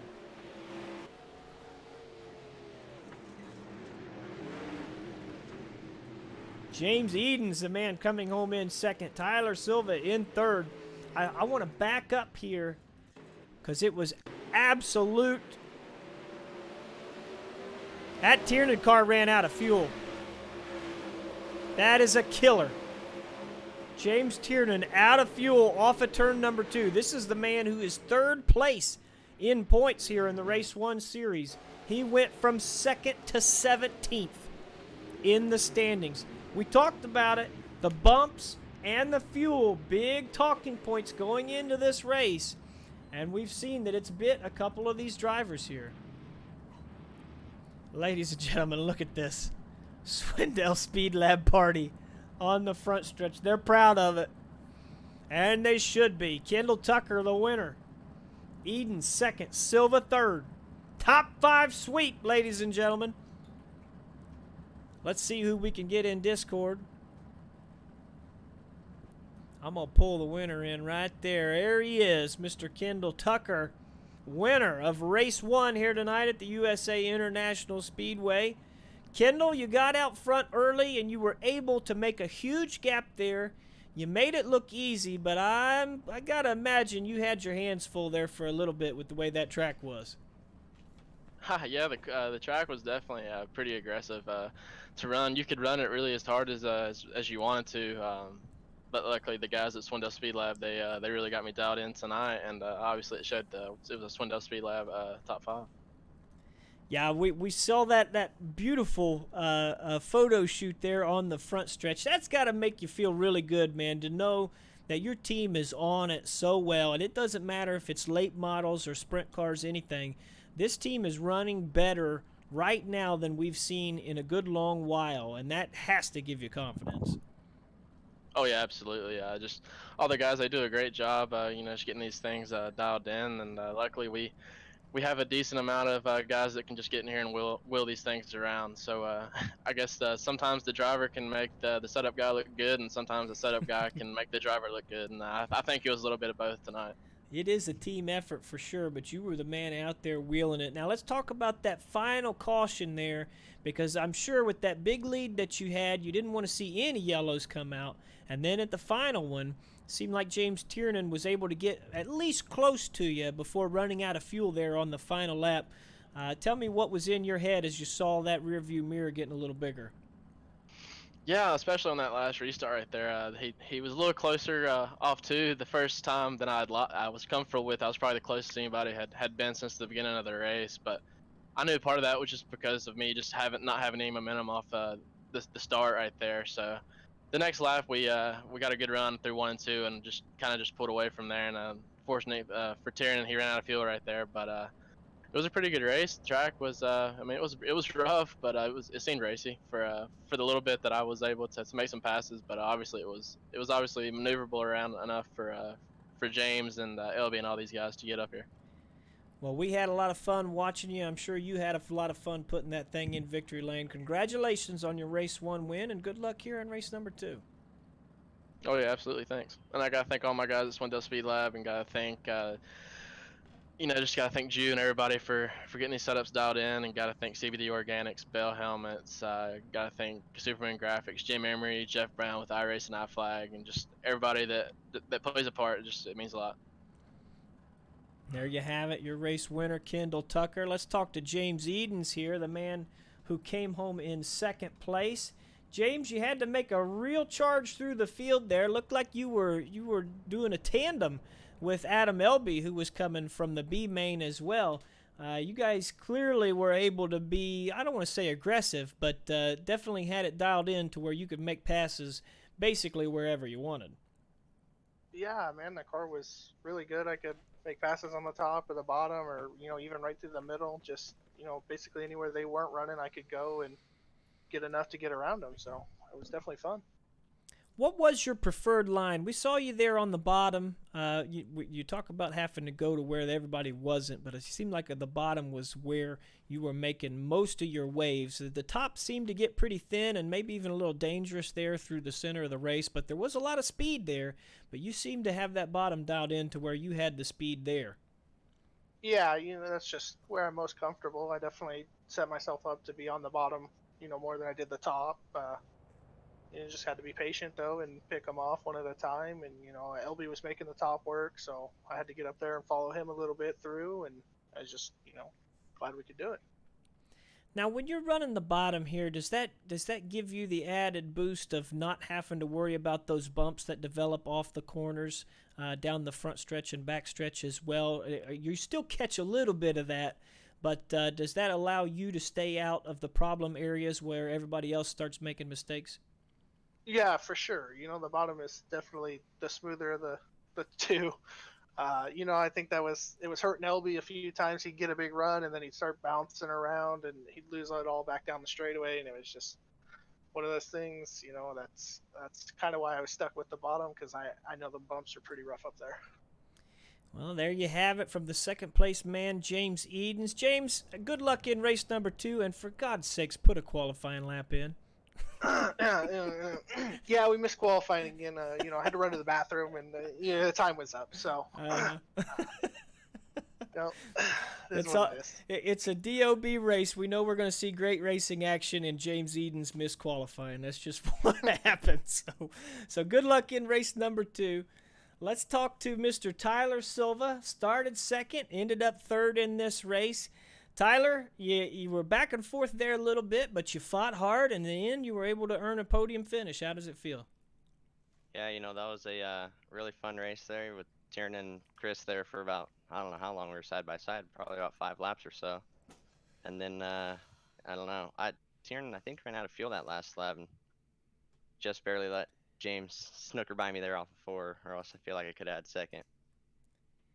Yeah, it made it a little interesting there. And, for as much green flag racing as we had, it was kind of coming as a surprise there to see those caution flags come out. But I'm sure you were happy to see them, because that gave you a shot at those guys once more. Yeah, I was kind of happy, but kind of wasn't. I definitely felt like I was sitting there good, running the bottom, second and third, halfway or pretty much all the race. And kind of looking back at the relative, and I see James and LB coming, and I'm like, oh boy, it's gonna get a little tough here. And we were able to hold LB off for a little bit, and like I said, James just barely got by me. Now, we've been talking about how complicated this track can be once it wears out, and is that something that kind of you get those cautions comes out? Are you able to stay in your rhythm? Is that something where you got to get a couple more corners in? We know how quickly these tracks can change like that. Well, I feel like a big part is that big 15 lap or so run at the beginning kind of helped me get into a groove and stayed a little consistent through there. And I think if we wouldn't have gotten that, I might have struggled a little bit later on in the race with those shorter runs. But I was able to stay focused, even though I knew I had some fast guys behind me that were coming up quick. And it was a pretty good run for Speed Lab Esports 1 through 5, I guess. It was definitely a statement race right there. Swindell Speed Lab's been running well, and to take 1 through 5 definitely says something here to the competitors in the DOB. So congratulations, Tyler. Well done at the podium finish, and we wish you luck going forward here in race number 2. Thank you. There you have it, ladies and gentlemen. We got to talk to your top 5 coming from the Swindell Speed Lab stable. And we talked about it last week. Those guys running good in every league here in DOB competition, and really running strong here coming into tonight. And we are not done as well. So there's going to be plenty more racing action coming at you here in just a few moments. The Race 2 lobby currently loading up here. And we are going to hang out just for a moment, waiting on it to go live. Appreciate everybody staying up with us here in Twitch land. We are live on twitch.tv/elbowsuptv and the DOB Facebook page. Yeah, Tiernan in the Twitch chat talking about fuel strategy, making and breaking him all in one season. That was a rough finish there. Lost a lot of positions on what was probably a half gallon of fuel to get him to the finish.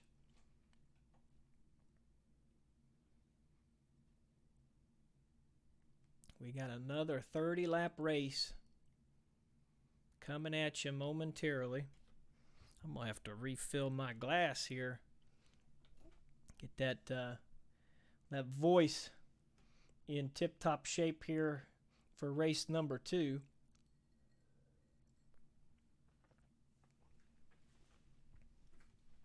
I tell you, I had the privilege of talking to the voice of Master Chief, Steve Downs, and he gave me some tips when talking about working with your voice.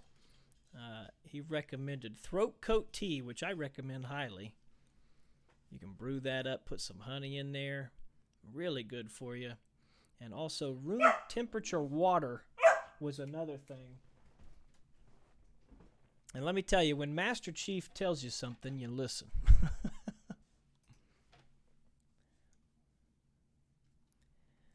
Looks like race number 2 lobby is live. So we're going to load it up here.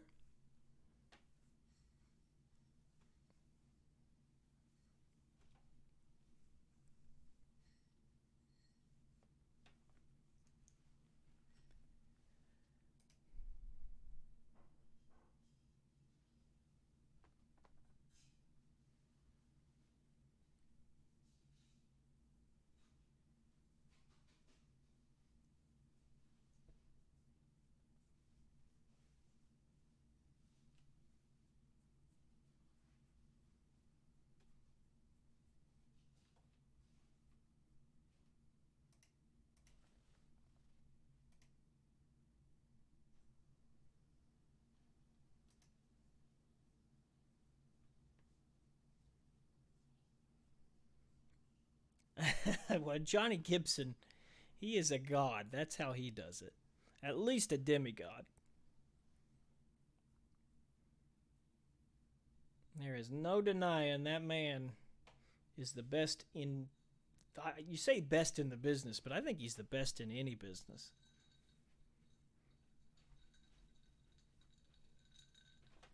He's from that same school that I like to subscribe to, the Mexican soccer announcer style.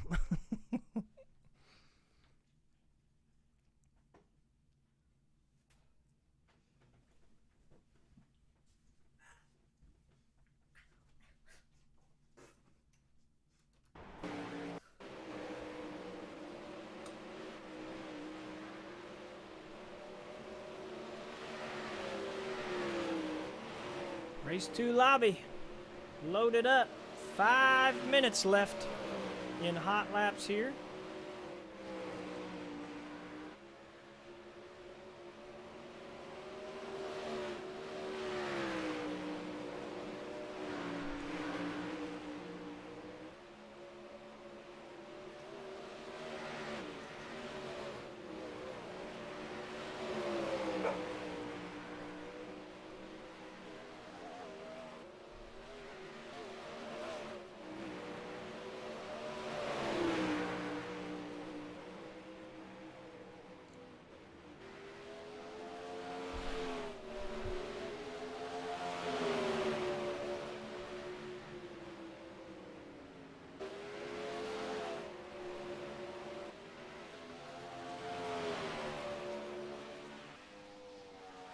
Watching Chris Roberts turning some laps around the bottom in his fresh DOB paint scheme.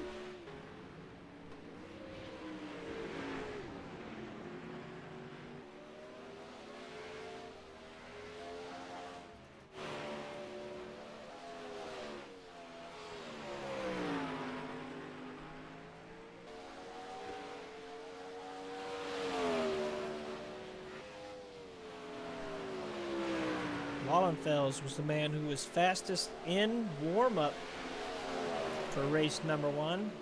Didn't see him much. Had some issues there. Mason Hannigan was very quick. Had issues as well.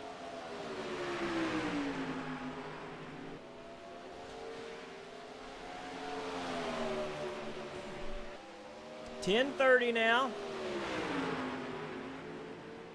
Eastern time.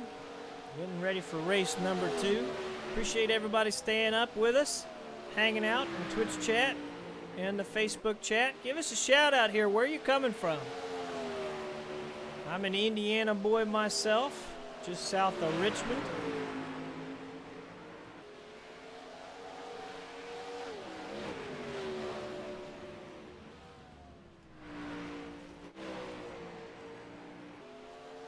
Right now, James Tiernan, fastest in hot laps.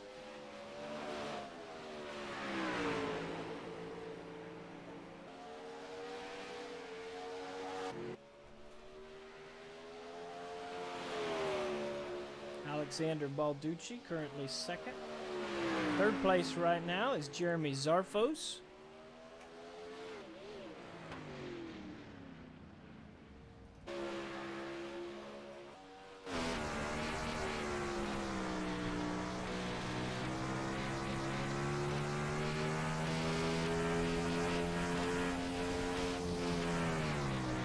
Turning a lot of RPM in that car.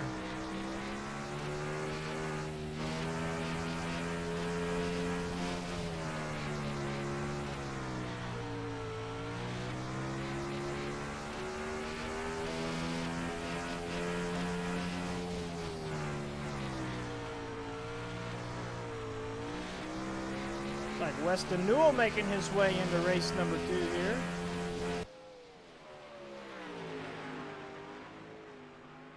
See if we can see some other new names that weren't there in race 1.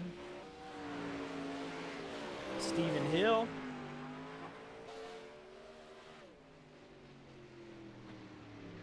Mason Muskovich, that's a name I've not seen around. Tad Becker did make it in here.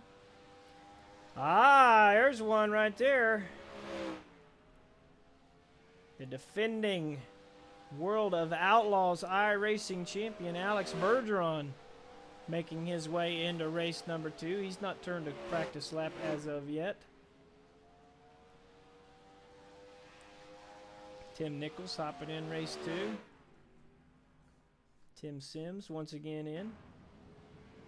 Tim Sims, of course, traveling around, bringing iRacing to the masses. Catch him around various Midwest tracks. Frequently found at the Eldora Speedway.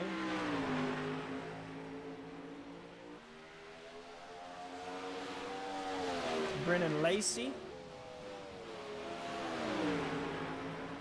Kevin Swindell also hopping in here for race 2.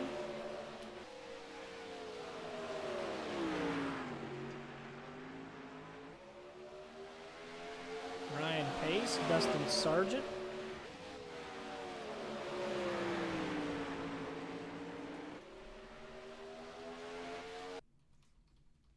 That's going to do it for hot laps.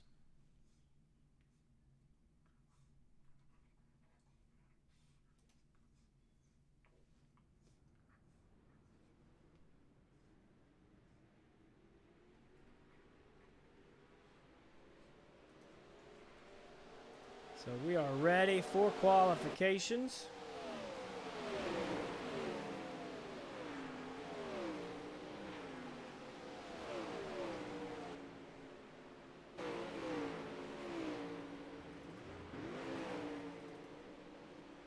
Swindell Speed Labs been pretty quick, so why not bring out 4-time Chili Bowl champion Kevin here in race 2.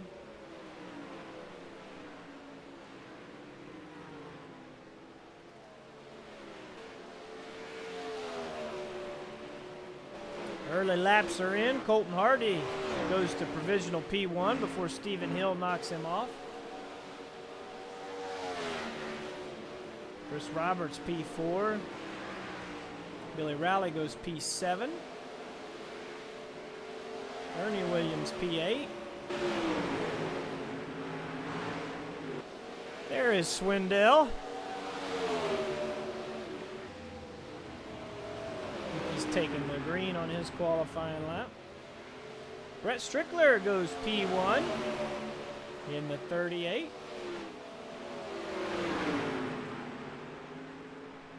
James Tiernan, P5. Kevin Swindell goes P12 there on lap number 1. Kendall Tucker, P1.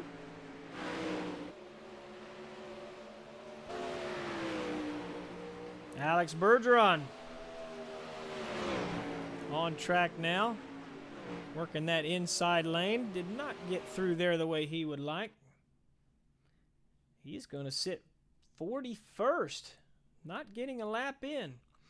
He's not a guy who's afraid of coming through the field, however. Do want to take a moment. We didn't talk about the point standings.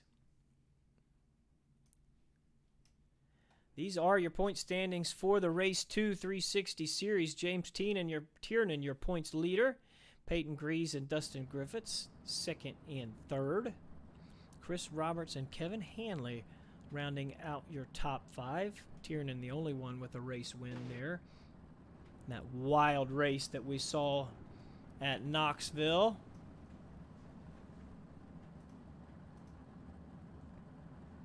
Last week was the Limaland Speedway. A couple of strikes handed out. Mason Hannigan earned 1 strike there. Greg Boydell, Kyle Jenkins, Bruce Wright III, Derek Layton, and Dustin Griffiths earning a half strike. XO saying Southeast South Dakota. Watching the DOB before the Jackson Nationals later. Getting hyped. It's a good way to get hyped. All right, we are rolling here for heat race number 1. Looks like 5 heat races going to line up here. Colton Hardy on the pole here. To the outside of him is the 047 of Jason Randolph. James Tiernan inside row 2 with Kendall Tucker, winner from race 1. Outside of him, Alex Studinger and Trevor Cheney, row number 3. Brennan Lacey and Aaron Schaefer, row number 4. And rounding out your field is the 16 of Alex Bergeron and the 071 of Tim Nichols.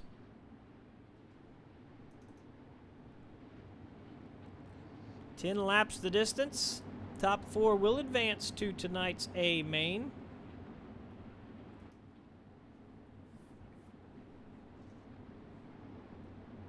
Hardy,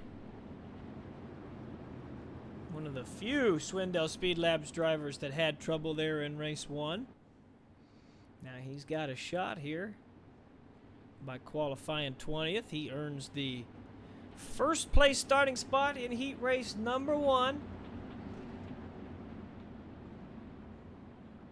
It's always a good one because the winner of this heat race will earn the pole position for tonight's A main. Hardy gonna lead him down off of turn number 4. Jason Randolph to the outside. Green is out. Gotta say, Randolph got a pretty good start there to stay even. Here they go. Tucker now to the bottom of the racetrack. He's going to try to get Randolph. Tiernan to the meet in the sandwich there as they go 3 wide. You can see Randolph blinking out just for a moment.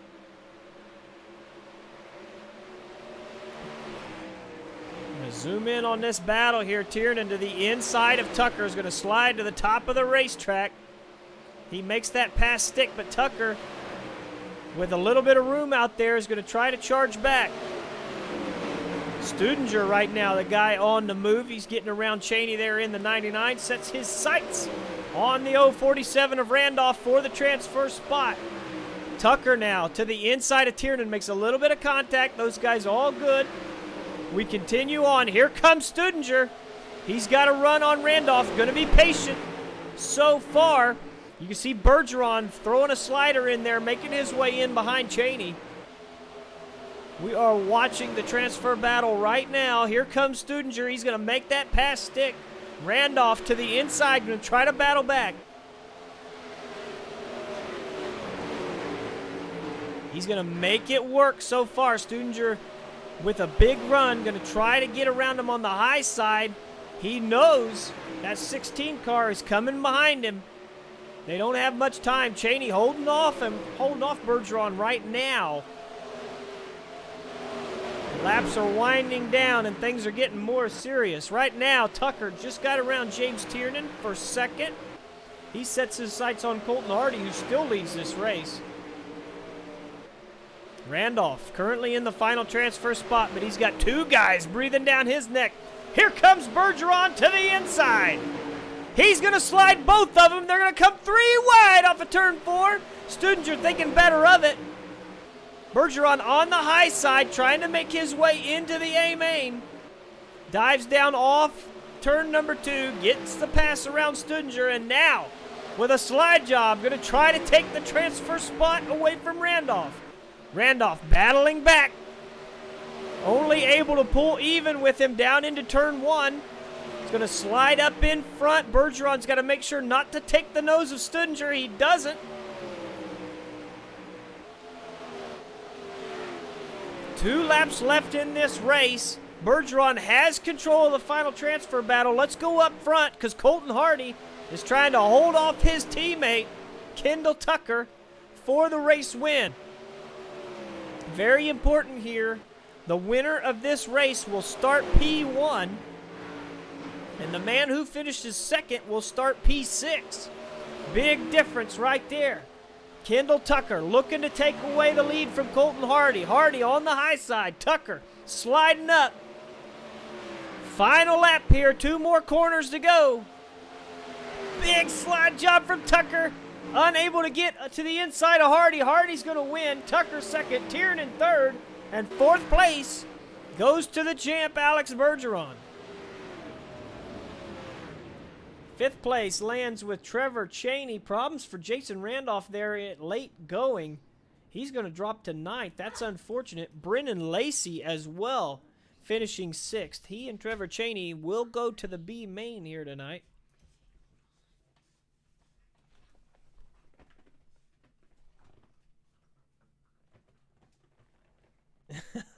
Dustin Helms throwing some shade Studinger's way in the chat.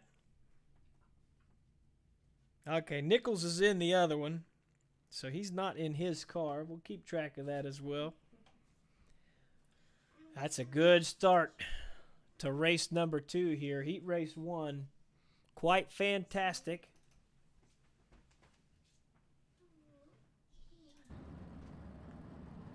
A lot of fast cars here in heat race number 2 as well.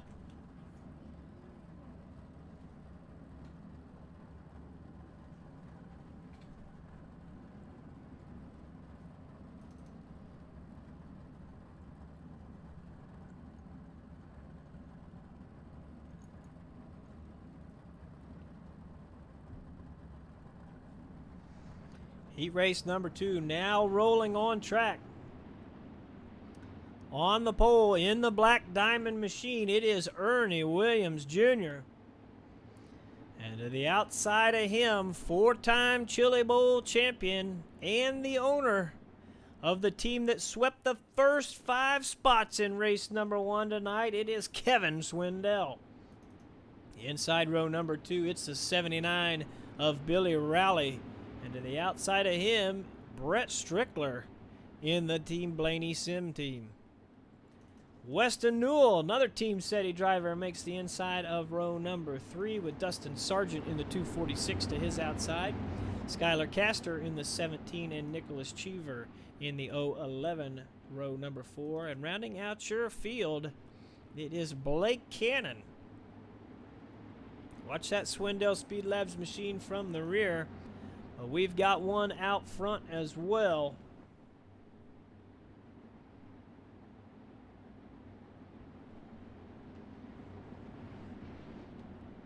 No, you got to be wrong, Dustin. There's no way I would mispronounce somebody.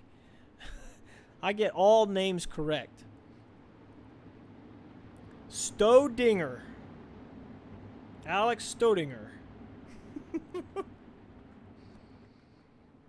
I only do that every week. Come on. Here we go. Heat race number 2. Top 4 advance. We are going green off of turn number 4. A little bit of contact between Williams and Swindell. And we are off to the races. Great start for Williams. That opens the door for Billy Rowley, who's looking to the inside of Kevin Swindell, unable to make that pass. He's got to let Strickler around on the outside as the room runs out. Weston Newell trying to take advantage of that slow spot for Rowley, who's working the bottom. Newell on top, and he's going to take fourth spot.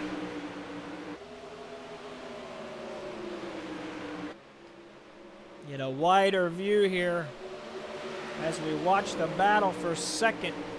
Here comes Strickler to the inside. He's going to slide up right behind the 91, making that pass work. But Swindell battling back to the inside. He's going to clear him through 1 and 2, but leave space as well. That gives Strickler a good run. Strickler going to think better of it at the moment. Going to try to find the slider through 3 and 4 once again. These drivers trading it back and forth here as the transfer battle heats up behind him. Weston Newell finds a little bit of fence. He's going to slide across the track, nearly making contact with Billy Rowley before he gathers it. So give that transfer spot back to Billy Rowley. Weston recovering. Currently 5th. Blake Cannon has made his way up to 6th spot. Ooh, problems for Swindell, who spins in front of Rowley, makes contact with Weston. No caution. From 2nd spot, Kevin Swindell spins. Strickler takes 2nd away. Billy Rowley has 3rd, but I do believe, well, he's still got a front wing on that car. I thought the front wing was knocked off. I think the sim racing gods shining bright on Billy Rowley right now, because I thought he lost that front wing. Weston Newell has recovered from his contact with Swindell. He is holding that 4th transfer spot. But Blake Cannon, breathing down his neck, is going to try to take it away. Swindell has parked his car. He's going to have to make his way to probably the D main. I think we will have a D main here tonight. Look at this battle, though. Billy Rowley, 3rd. Weston Newell, 4th. Blake Cannon holding 5th spot right now. Weston leaves Billy some room. That's going to open the door for Cannon to try an outside charge. Here comes Weston once more. He's going to try to slide up. Look at him, 3 wide down the front. That's not going to work. Weston getting the worst of it. Cannon as well. Caution flag is going to fly.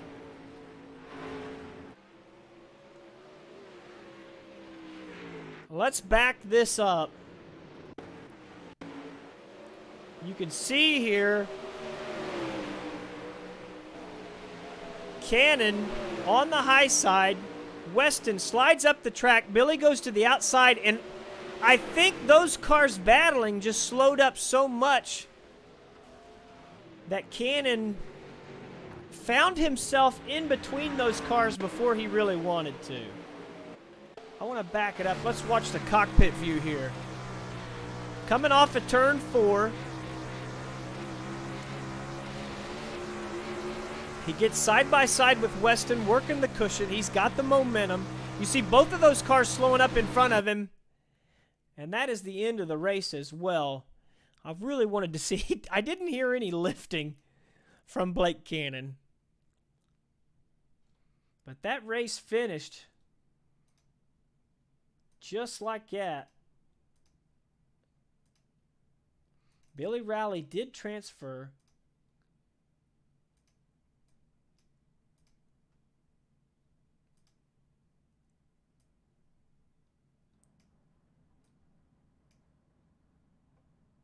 Wild implications there in heat race number 2, which changed the complexion of who would be advancing.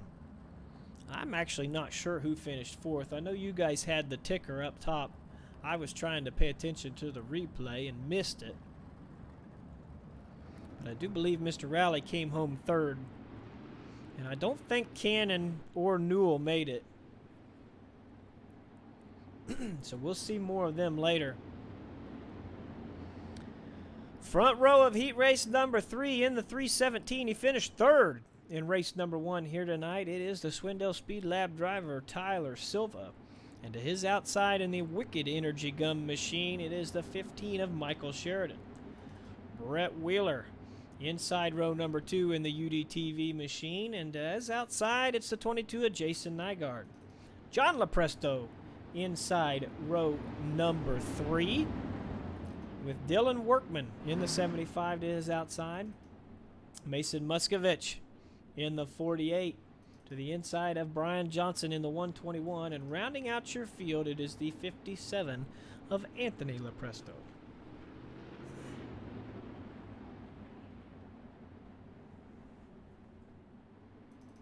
Both Leprestos in this race.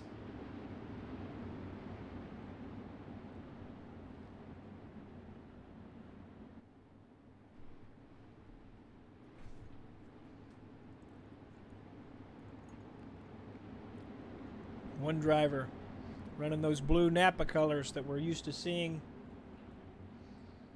on the David Heileman machine. Of course, serving a suspension in DOB competition. Can I get some hashtag free David in the chat? Hope to see him back in action soon. Tyler Silva going to lead him off of turn 4. We're going green for 10 laps. Got a good start. Sheridan, however, got a good run into turn number 1. Going to pull side to side. Nygaard on the outside of Wheeler is going to take 3rd position away, and he's going to go to the outside of Sheridan as well. But Sheridan, he says, no way, I'm taking the race lead. He does bring Nygaard with him. Silva had to lift to stay out of the back of Sheridan. Able to close the door on Nygaard there, but Nygaard not giving up. The 22 to the inside with a big slider. Can he pull in front of Silva? No, he's got to leave him space. Brett Wheeler now coming back into the clutches of Lepresto. He's got the final transfer spot right now. You can see that battle for 2nd place still raging, and now Silva going for the race lead. Unable to hold it. Top 4 have a pretty good advantage on 3rd, but we know how quickly that can go away. Sorry, 5th. They have an advantage on 5th. Silva takes the race lead back. Here comes Sheridan. Silva defensively driving there. A little bit of contact slows those 2 up. That brings Nygaard into the picture. Nygaard with the slider. He's going to try to take both of them. Not going to get around the Swindell Speed Lab driver. He is able to pull ahead of Sheridan. Ooh! Into the fence goes Silva. That slows him up a little bit. Let's see if Nygaard gets a run here off of turn number 4. Tries to squeeze on the outside. I don't know if that was the right maneuver. Into the fence goes the 22. That opens the door for Wheeler on the bottom. We got so much action. Going to try to find the wider view here. Both Leprestos climbing their way through the field, trying to find the rear of now the 15 car who went from the race lead into 4th. You can cover top 4 with a blanket here. So very close. All the way through, and we know how important the heat race finishes are. You want to be in the top 4, but if you can get an extra position, that's 5 spots for the A main. 5 guys you don't have to pass once you get to the big show. It makes a big difference in where you can finish. Laps are clicking off very, very quickly. It is Anthony Lepresto, odd man out right now. White flag will be coming next time. We've got 2 to go. You can see Silva giving way to Nygaard, but not giving up. The 317 to the inside, going to slide up in front of the 22. Nygaard fighting back side by side as they take the white flag. He's going to take the lead into 1, slide up to the top of the track. Silva going to try to battle back here down the backstretch. He's a little loose, lost his momentum. Nygaard with control of the race lead. Can he hold it? Lepresto has caught the rear of the field. Nygaard slips. Drag race down the front. It is the 22 taking the win. And Michael Sheridan is going to finish the race in 4th, and he will transfer on to tonight's A main.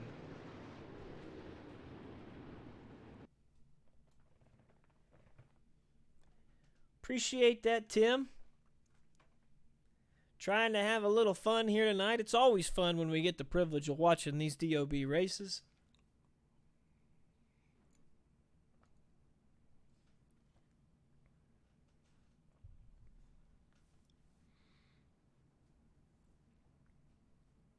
Swift Elby, thank you for the follow, my friend.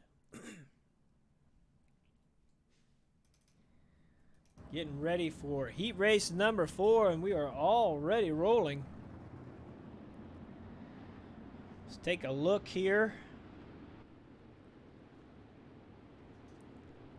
at your starting lineup. It's the 34 of Ryan Pace on the pole with Dustin Catch Fence Griffiths on the outside. Hopefully Dustin doesn't find the catch fence here in heat race number 4. We saw him have some issues there in race number 1 tonight, but that car was quick.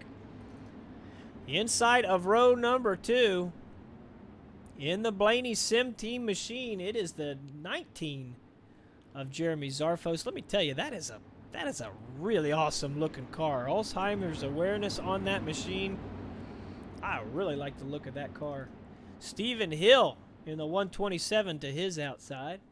Seth Cheney and Zach Kaiser make up row number 3 with Bruce Wright III and Tad Becker, row 4. And bad luck Justin Thomas starting tail end Charlie in this one. Justin found 2 crashes in race number 1 that kept him out of competition. God willing, he'll have a little better luck here.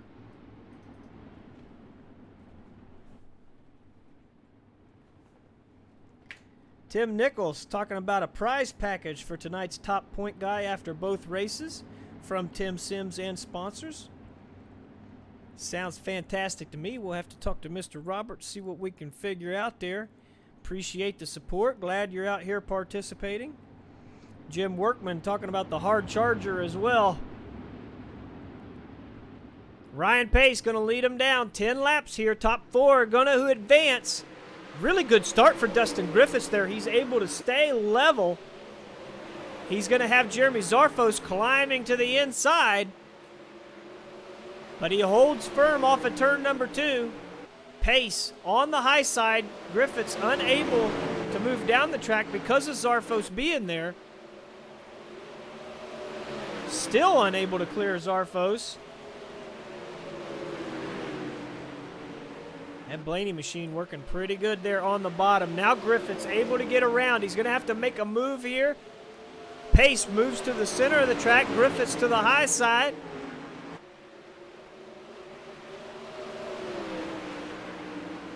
Stephen Hill now trying to make his way into this battle. He's got 4th spot. That's the final transfer. Seth Cheney in the 99, who was very quick in race number 1. Looking to make his way into this. Zarfos once again battling back on Griffiths.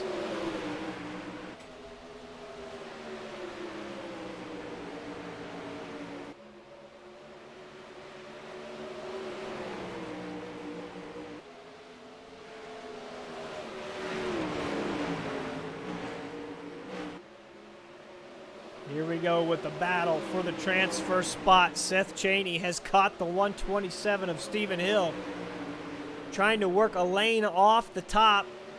Unable to make it happen there off the corner. We'll try to keep track of that battle for second while watching the transfer battle. Zach Kaiser is in 6th, but there's a significant gap back to him. Zarfos right on the back bumper of Dustin Griffiths. Cheney was able to get close there to P4, but he lost a little bit of time.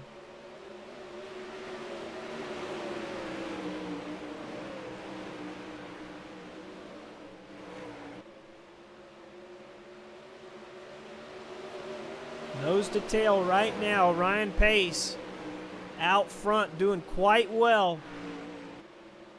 Top 4 advance. A little bit of a slip there for Hill. Came off the top. Cheney unable to capitalize. Griffiths and Zarfos doing battle there for second. Man, Griffiths got caught on the bottom, and that opened the door for Stephen Hill. He's trying to work the moisture there on the low side of the racetrack, but that gave way. Now he's the guy in danger. Dustin Griffiths now in the final transfer spot, and he's got Cheney all over him. White flag gonna fly this time.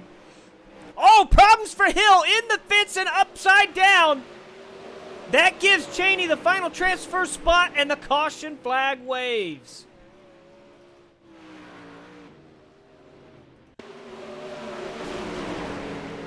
You can see him on his own there.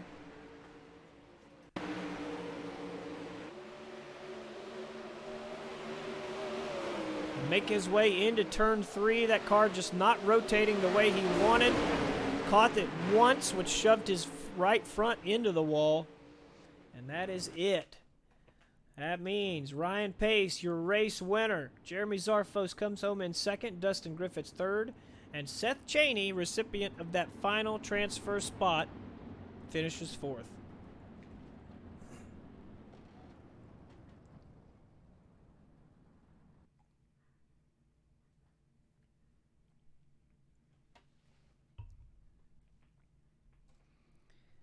Final heat race of the evening loading up.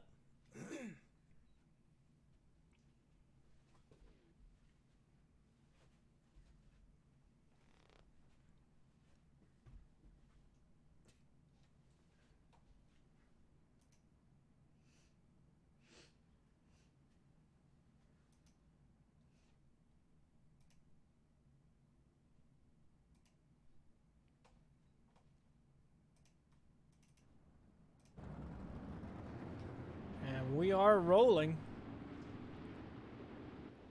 Ladies and gentlemen, on the front row in the 292, it is Peyton Grease, the Shark, on the inside here with a chance to make his way into the A-main.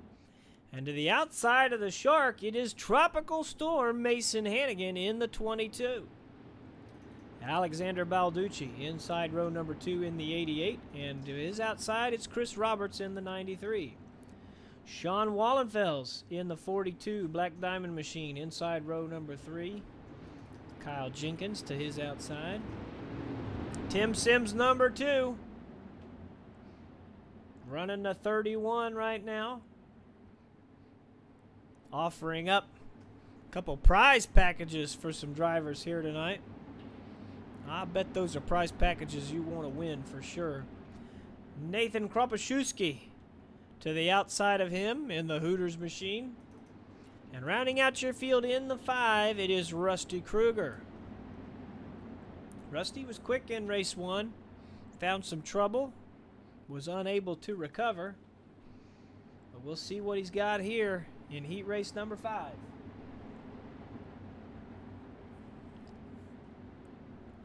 Peyton and Mason, front row. Gonna lead them down here off of turn 4. 10 laps the distance. Top 4 will advance. Before we move on to the alphabet soup, Peyton's got the race, and he gives them green. Great start for Mason, who stays level. Peyton swings it into the corner, gonna go up to the high side. Going to stay in front of Hannigan. Chris Roberts makes his way into third. Sean Wallenfels battling now. Gets caught on the inside. That's going to open the door for Balducci to take that transfer spot back. Now race for the lead. Mason Hannigan takes it away from Peyton Grease. He's on the high side. Peyton on the inside. Drag race down the backstretch. Chris Roberts trying to insert himself into this battle. They are 3 wide right now through 3 and 4. Hannigan comes out with the lead. Roberts right now in second as Peyton fights back to the inside.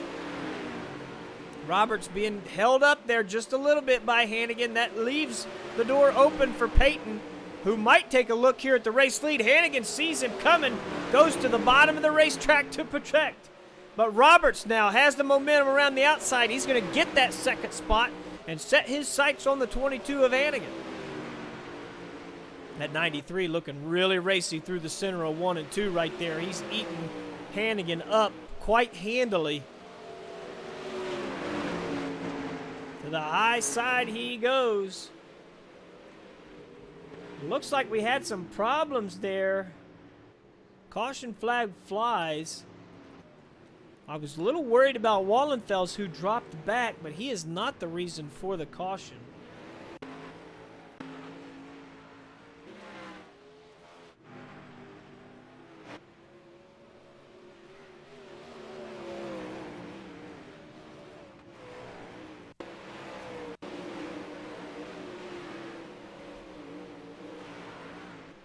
Actually, he is the reason for the caution. Got a little loose there in that battle for the transfer spot.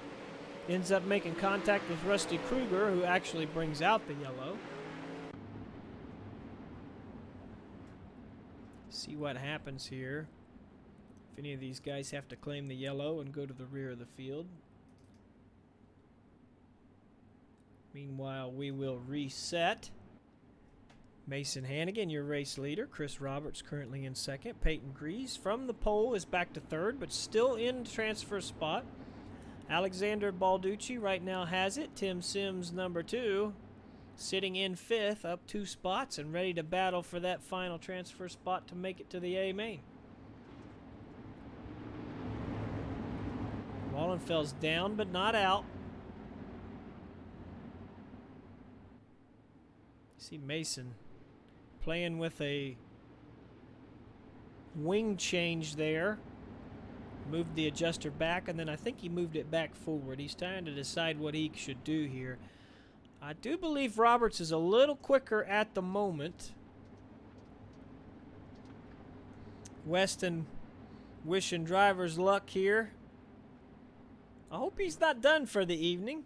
Saw that car was pretty quick. A little bit of contact there. Made things tough on him, but hopefully we'll see more of Weston Newell.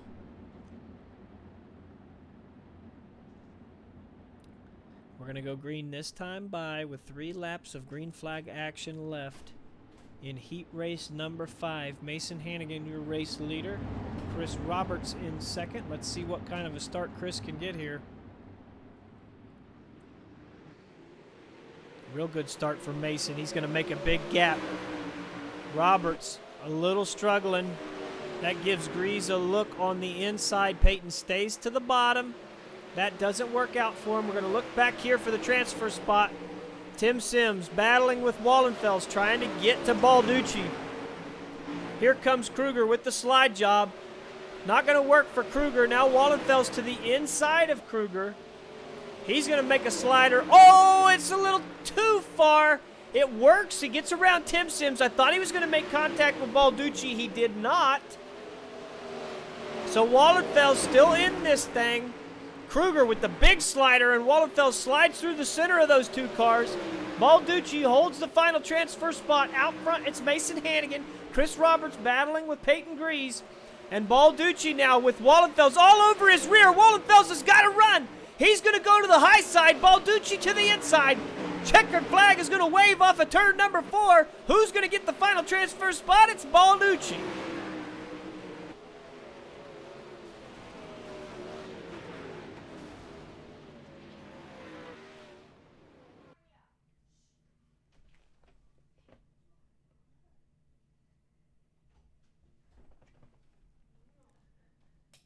Weston says he got the car patched up. Good racing, no harm, no foul.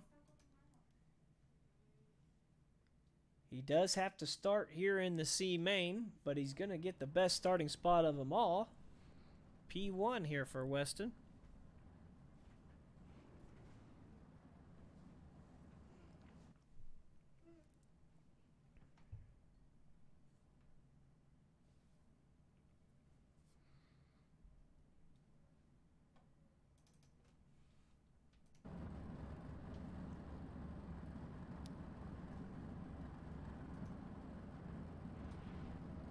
So 4 drivers will make it through the C main onto the B. Like we said, on the pole, in the Wicked Cushion Machine, Team SETI driver Weston Newell in the 222. John Lepresto to his outside in the 71. Bruce Wright the third in the 920, inside row number 2 with Tim Sims 2 to the outside. Tim Nichols in the 071, inside row number 3.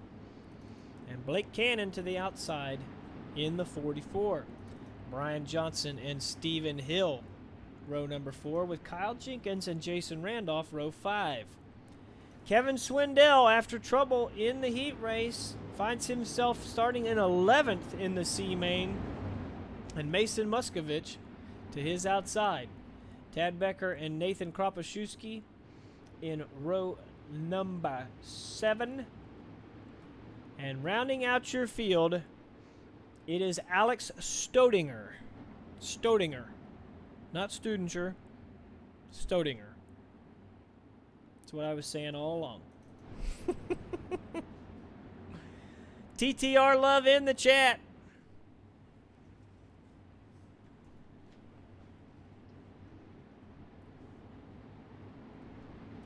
Heileman saying he's been replaced in the Facebook chat.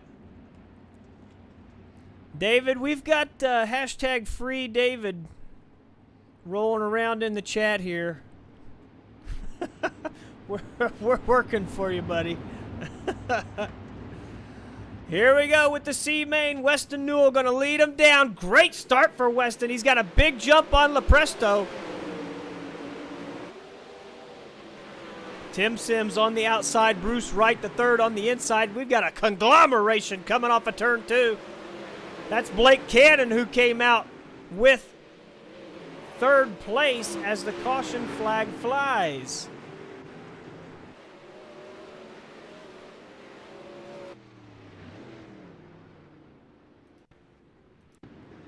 Gonna back it up, watching Mason Muskovich right now. Flies to the outside, makes contact with the outside retaining wall. There's problems out front as well for Tim Nichols. I want to back that up, see what happens to him. He's going to lose it in front of Stephen Hill and find the fence as well. Spins to the inside. No contact with another car.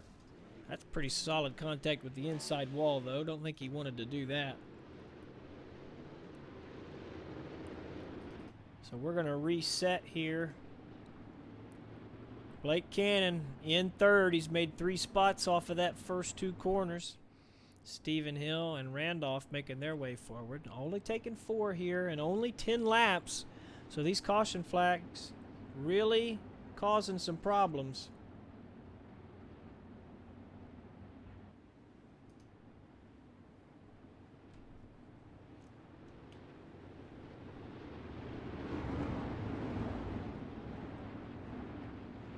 Right now is the Tim Sims 2 machine that is on the outside looking in. Bruce Wright the third has that spot. But you look behind him, Stephen Hill, Brian Johnson, Jason Randolph, and Kevin Swindell not going to want to give up. Why are we having contact under caution here? What are we doing?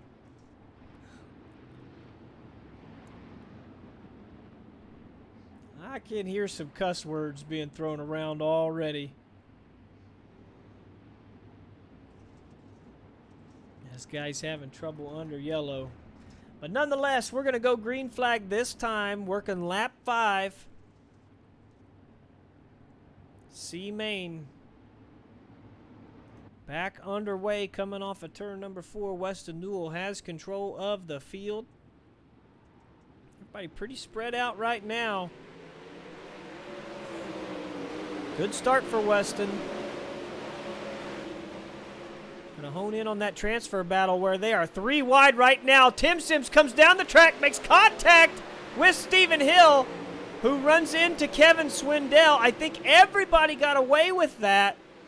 But a few cars. Now we got problems out front. Lepresto and Tim Sims upside down. Bruce Wright as well. Goodness gracious. Let's back things up here. See Bruce Wright, who was running 4th, I believe. See all that trouble behind him. Everything was fine. And then a big slider from Tim Sims sends Bruce upside down. I think that's going to be a penalty for Tim Sims. Probably going to have to go to the rear of the field. I want to back up and look at Lepresto as well, who's going to make contact there with Blake Cannon. Try to get a different view on that because I can't really tell. Yeah. Kind of fed it to him, didn't he? Wow, so Lepresto, right. And most likely Tim Sims, all taken out of this transfer battle here late in this race. Caution flag laps, winding them down.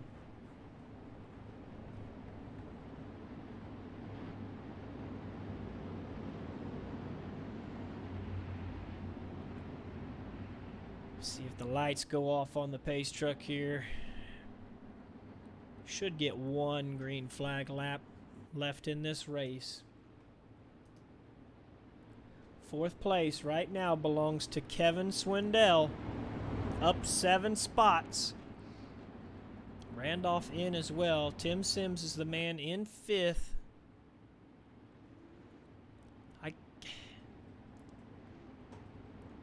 Now, I'm just the announcer, and we know that DOB works on a strike system. We got admins out there. But I gotta believe that either Blake Cannon or Tim Sims 2 has to take an end-of-line penalty for that caution. And if they do not, one of those guys is going to earn a strike. Because those 2 sliders brought the caution out, and I don't think there's any way out of it at this point. So let's keep track of that.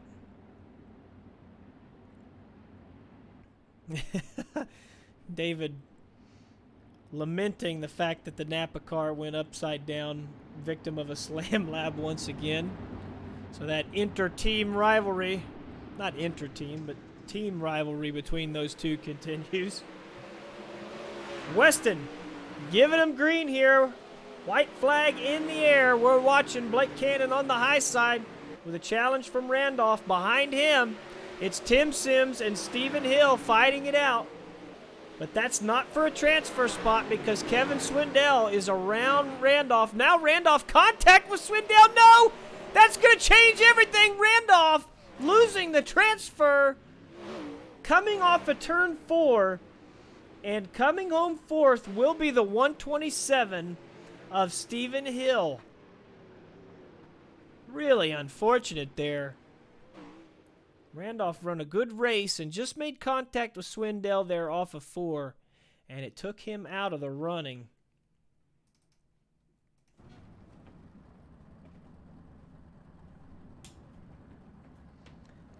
Heileman in the chat saying they're used to having fenders. We saw last night the Dirt Late Model World of Outlaw Series commencing on iRacing.com/live. Totally forgot who won that race by now, but plenty of these Swindell Speed Lab drivers were there.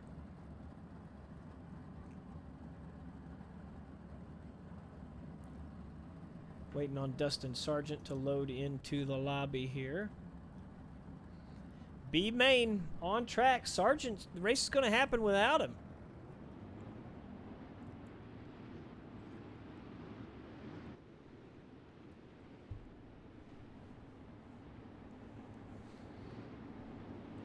Appreciate everybody staying up late with us. 11:18 here, Eastern Time. Well, we've got 12 laps of B main action where we're going to take 4 drivers to the A. And I'm sure you will be rewarded with a fine race. Race number 1 was very entertaining. Your starting lineup in the 99 on pole, it is Trevor Chaney. And to his outside, moving up from 4th, will be Zach Kaiser. Anthony Lepresto inside row number 2 with Brennan Lacey to the outside. Sean Wallenfels in the 42. and Dylan Workman. Make up row number 3. Nicholas Cheever, Justin Thomas, Rusty Kruger, Aaron Schaefer, Weston Newell, Blake Cannon, Kevin Swindell, and Stephen Hill, rounding out your field. We'll watch those B main drivers, see if they can make their way forward. Aaron Schaefer sporting another one of those new DOB paint schemes. Justin Thomas has had such bad luck here tonight. We'll see if he can turn it around here. But right now, it's the guys in the top 4 that have it. Everybody else has to go take it from them. Workman and Wallenfels, I'm sure, will be right on it very quickly. Going green here in the B main. Great start for Cheney. He's got a big jump down the front stretch. Presto settles into second. Wallenfels made a big charge, but now back to 6th. He was unable to hold it. Ooh, one car into the fence. That's Brennan Lacey. We're trying to keep this wide view here to get a chance to see all the action. Is that Weston Newell to the inside there? Let's zoom in. Weston Newell started at the rear of this field. He's up to 5th. Kruger now taking the lead. Now you got some contact there behind there. Yep, big crash.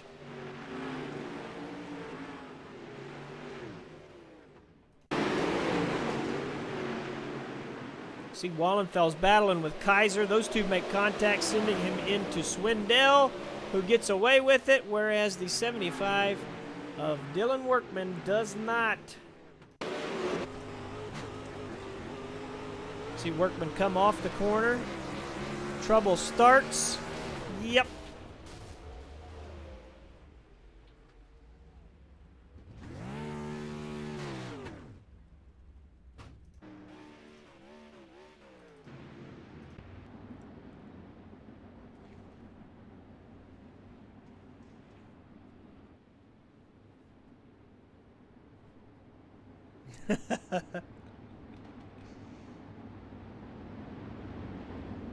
Heileman saying he knows a guy that's free to broadcast the second race. We're going to have to get him up in the booth sometime. So let's take a look here. Yeah, look at that charge. Weston Newell and Rusty Kruger from the rear of this field.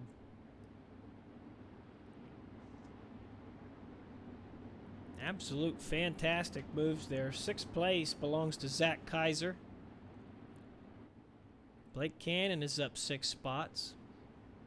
We're only taking 4 right now. Weston Newell, the guy in that transfer spot, doing it right. Kruger, your race leader. Anthony Lepresto 2nd. 3rd place belongs to pole sitter Trevor Cheney.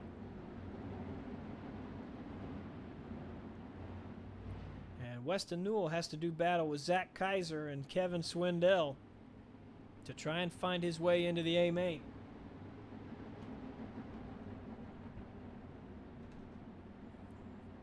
Jim Workman in the Facebook chat showing his frustration. Workman had a fast car all night. Found trouble each time.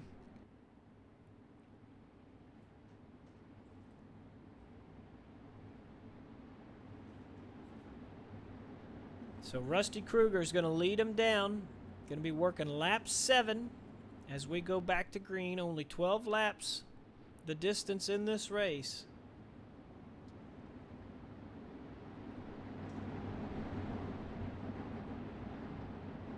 Anthony Lepresto looking to get a good start here, trying to stay with him. Does a pretty decent job of it. Lepresto goes up top with Kruger. Weston Newell on the bottom.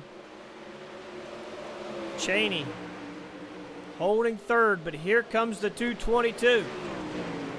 Swindell also on the bottom, trying to make his way into this battle. Newell has it now. Cheney trying to hold on here to that final transfer spot, but Kevin Swindell is giving chase. Weston nearly making contact with the inside retaining wall. That's going to back him up just a little bit. Here comes Swindell. Also coming into the picture, it is Blake Cannon on the outside trying to work his way around Cheney. Swindell's got the final transfer spot. Weston looking for a little insurance, trying to make his way around Lepresto. Cannon found the fence there in the center of 3 and 4. Lucky to get away with that. Justin Thomas is right here behind this battle as well. He has no front wing, but it's not hurting him right now. Get back up here where Blake Cannon is putting the slider on that 99 of Cheney. This time he's able to get it to stick. And now he's got to go after his team owner, Swindell, for the final transfer spot. Weston Newell has made his way around Lepresto. Now Swindell starts to work on him. All of these guys came from the rear of this field, just fantastic. Making their way through. White flag is out. Just a couple of corners left. You can see Kruger holding up that train on the inside, doing exactly what he needs to do. Newell to the inside of Lepresto. We're going to battle for it. No! Swindell puts the wheel to him. Newell around. That puts Cannon in and Newell out. Let me get a replay here. I want to see.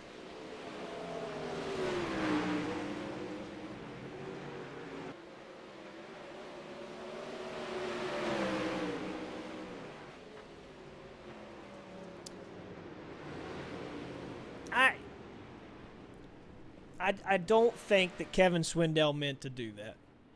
He got in that corner really well. It stuck for him, and all of a sudden he was powering to the inside of Weston Newell, and Newell was around. A picture tells 1,000 words. You seen what happened. I don't think that Swindell really meant to do that.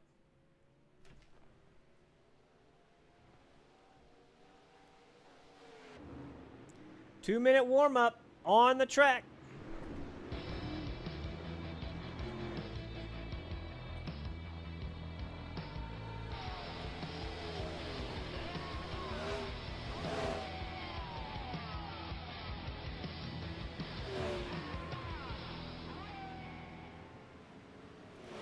Ladies and gentlemen, remember that Wicked Energy Gum is a boost of energy, alertness, and focus in a chew.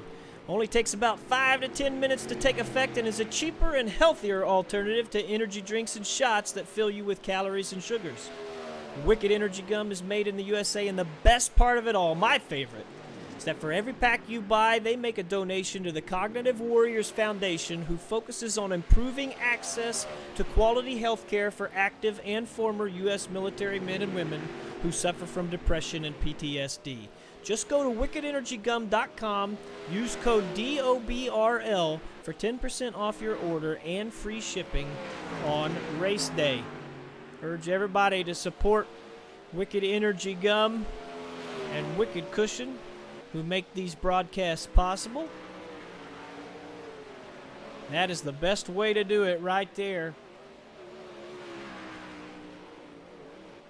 Good product for a good cause. Can't beat that. Currently looking at Kevin Swindell, who is turning laps here in practice for the feature. 17th quick. Blake Cannon currently fastest, with Ernie Williams Jr. second.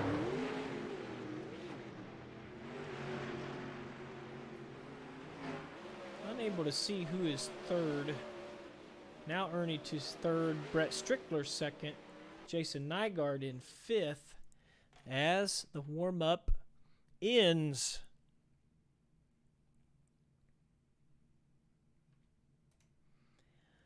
Ladies and gentlemen, we've got 30 laps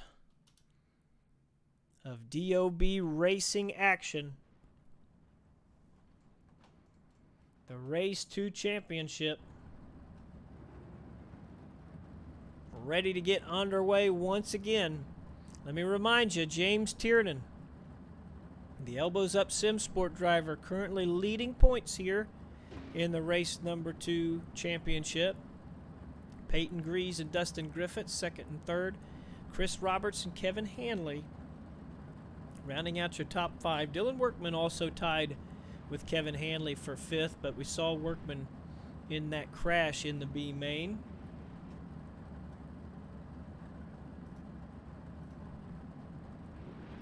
"30 laps the distance. Caution flag laps will not count." And we are rolling here for tonight's Race 2A main. On the pole in the 152 Swindell Speed Lab machine, it is Colton Hardy.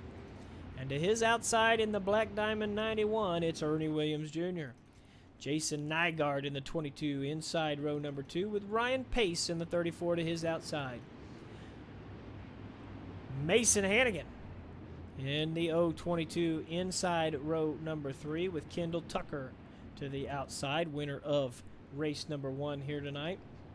Brett Strickler and Tyler Silva, Jeremy Zarfos, Chris Roberts, James Tiernan, your points leader, with Billy Rowley to his outside. Brett Wheeler and Dustin Griffiths, Peyton Grease, Alex Bergeron, Skylar Castor, and Michael Sheridan. Seth Cheney and Alexander Balducci, Rusty Kruger and Kevin Swindell, and Anthony Lepresto and Blake Cannon round out your field.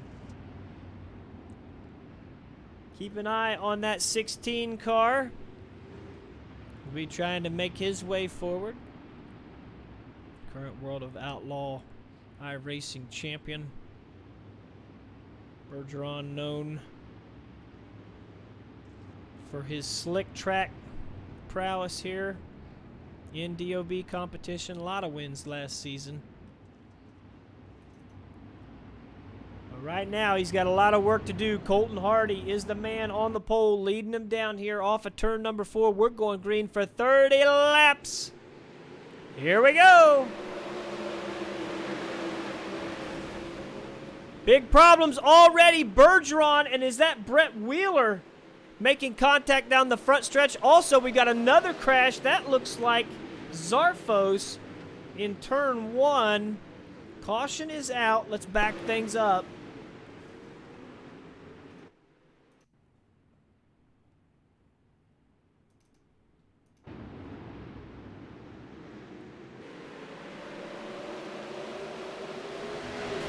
Wow, Wheeler was turned in front of him.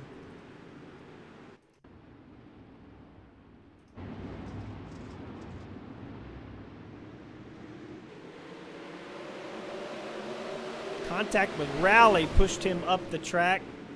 Sheridan caught up in that. Now let's try to go to Zarfos, who's made contact with Strickler.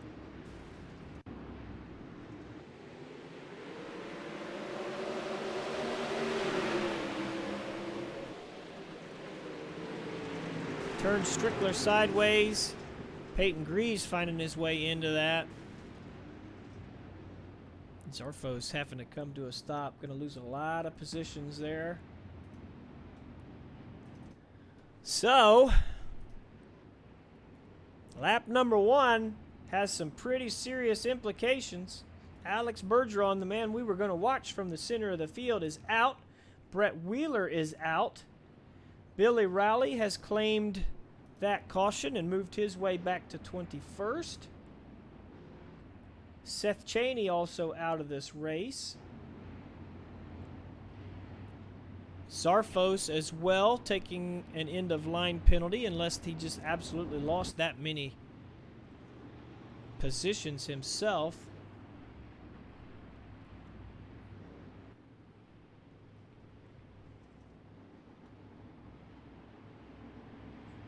White flag lap has moved back to lap 33. We saw James Tiernan run out of fuel in race number 1, coming off of turn 2 on the final lap. We said that was going to be one thing that we got to keep an eye on.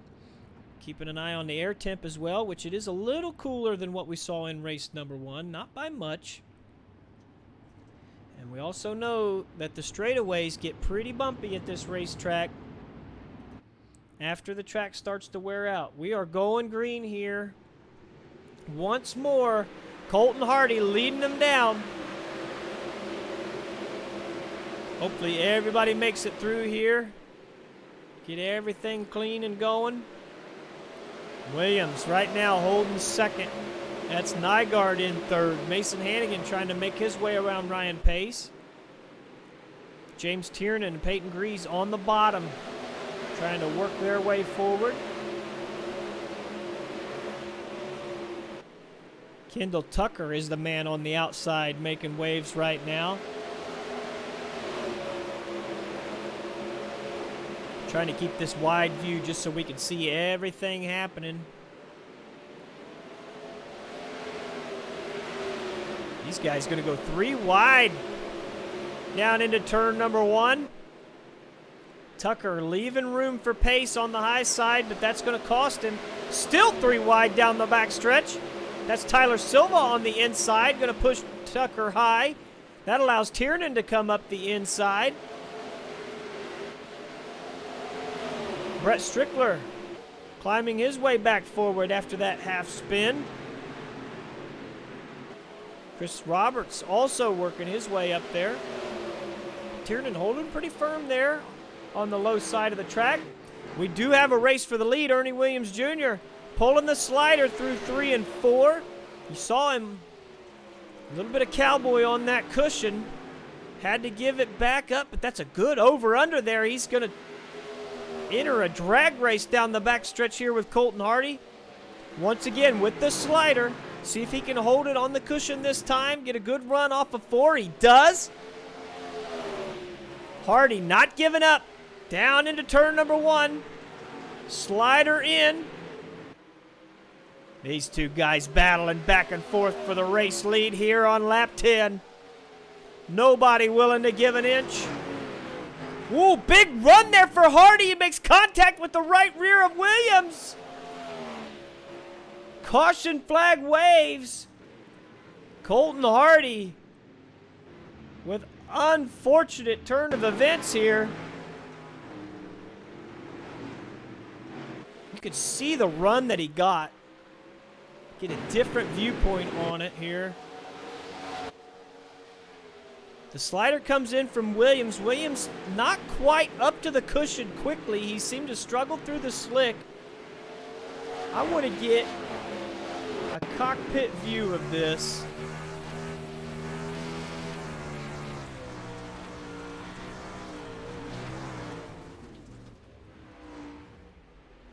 Here's the thing. I'll say my piece here. Williams was a little slower than Hardy thought. He made a lot of time up on him there, but the thing is, he saw him all the way. And I just, I don't know if he maybe was caught up in the cushion and had too much speed to get the duck under Williams. But that contact came in, and now he is out of the race. Unfortunate. But that's how quickly things can change when you're racing for the lead. Good night, Brett. Thanks for hanging out with us.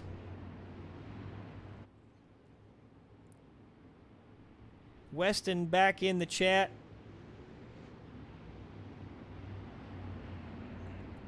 It was unfortunate to see that contact there late, Weston. Not sure if Kevin reached out to you. I felt like he didn't really mean to do it. He got a really good grip there going into 3.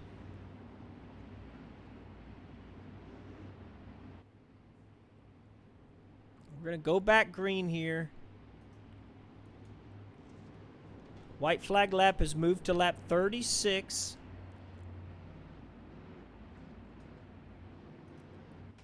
Ernie Williams Jr., your race leader. 8th place right now belongs to Peyton Grease. He's up 7 spots. Michael Sheridan up 8. Your big movers in this race. Here we go.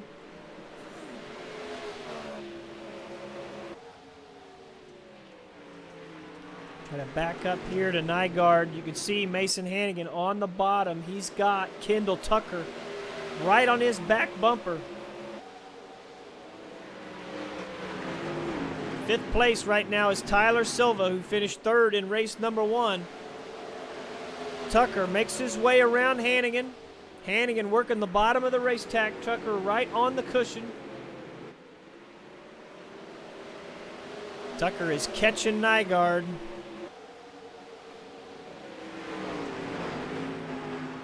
He won race number 1, and he's making his way forward, but now contact in race number 2 sends Kendall Tucker all the way down the front stretch. Severe damage to that car, and that's got to be it. Oh, we were just talking about how well he was doing, and that ended very quickly. Puts the slider on Nygaard. Nygaard tries to duck under. Tucker up over the cushion, makes contact with Nygaard. In contact with a lot of cars through the field. I think Ryan Pace got some of that.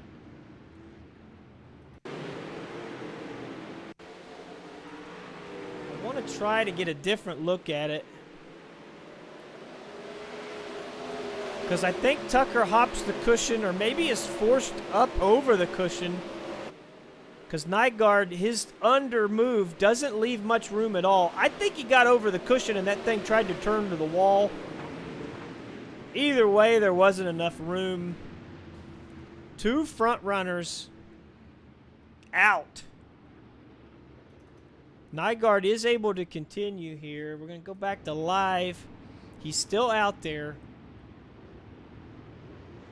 That car is not straight. Goodness gracious, we've seen 3 front runners knocked out right off the bat. White flag lap moves to lap 39.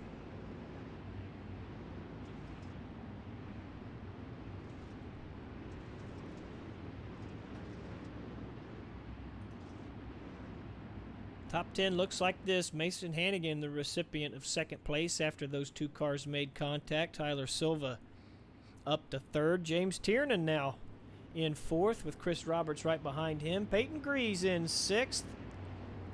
9th place not showing up on the board either. That actually belongs to Kevin Swindell. Remember, Kevin made his way into this race after contact.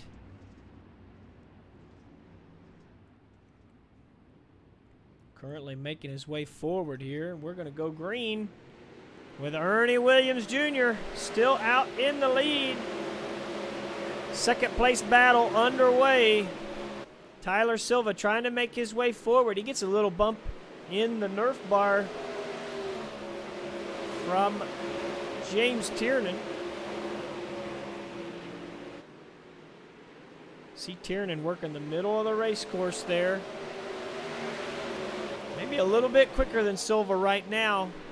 But this track is changing. Let's hop in the cockpit here, get a view what these guys are dealing with.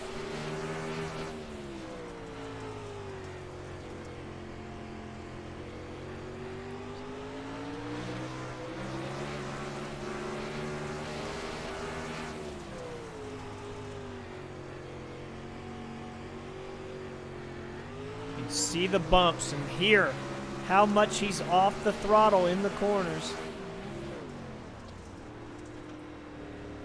A little bit of a slip there. Gonna let Roberts have a look on the outside.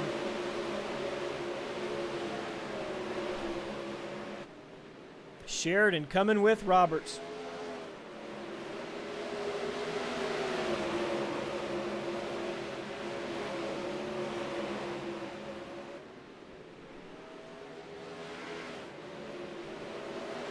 Great battle here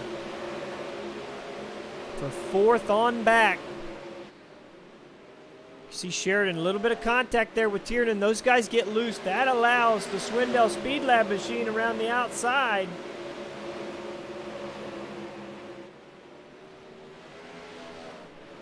Tyler Silva in the 317, giving way to his teammate right now. That is Blake Cannon, who has made his way from last place on this grid. More contact there for Tiernan.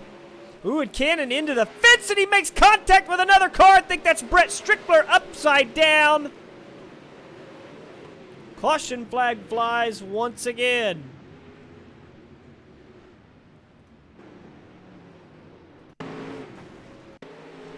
We're talking about it. Cannon, from last on the grid, had made his way into 4th.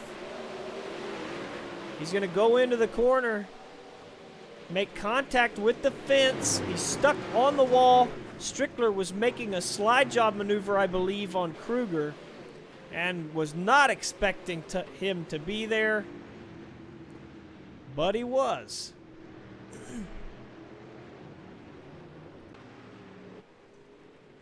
So, that brings the white flag lap to lap 42.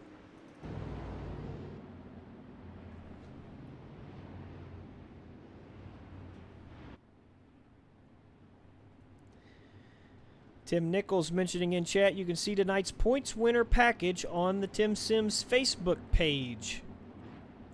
For anybody that wants to check that out, Tim Sims offering a prize package to the driver that scores the most points throughout race 1 and 2.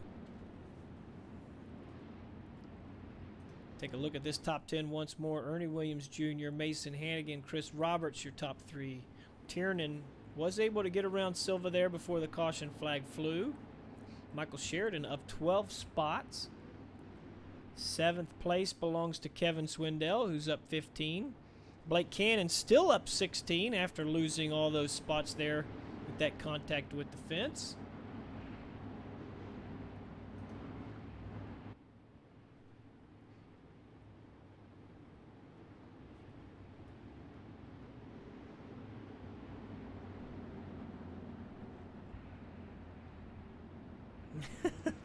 Kevin, I'm going to make that tropical storm thing stick. It's going all the way, buddy. Nygaard not happy with the Swindell Speed Lab drivers right now. Caution lights out on the pace truck. Lap 42 will be our white flag lap. Still plenty of racing to go here. Williams is going to lead him down.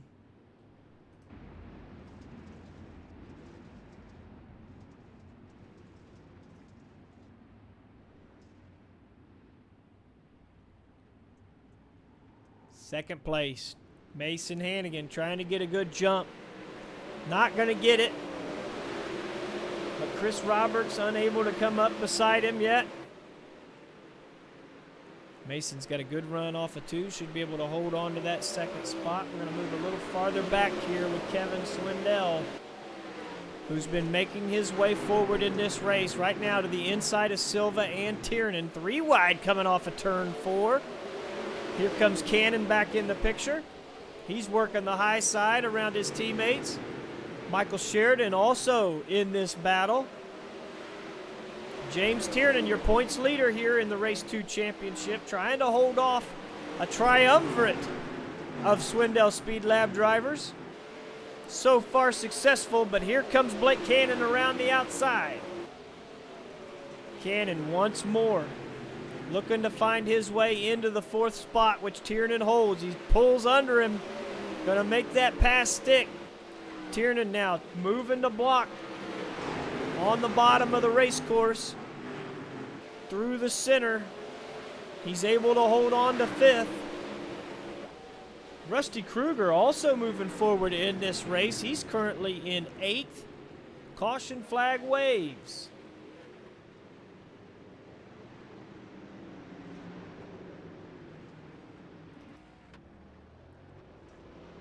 Back it up a little bit.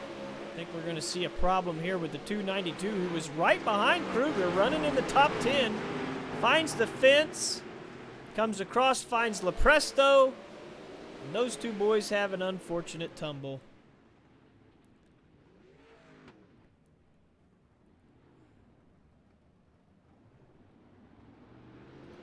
To bring out another caution, Peyton clearly not pleased. If anybody wasn't aware.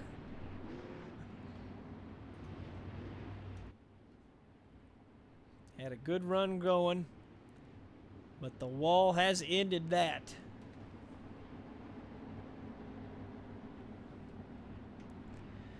White flag lap moves to lap 45. I do believe we're going to get 10 green flag laps of racing action here to end this race. If we stay green, that is. Honest to God, not likely.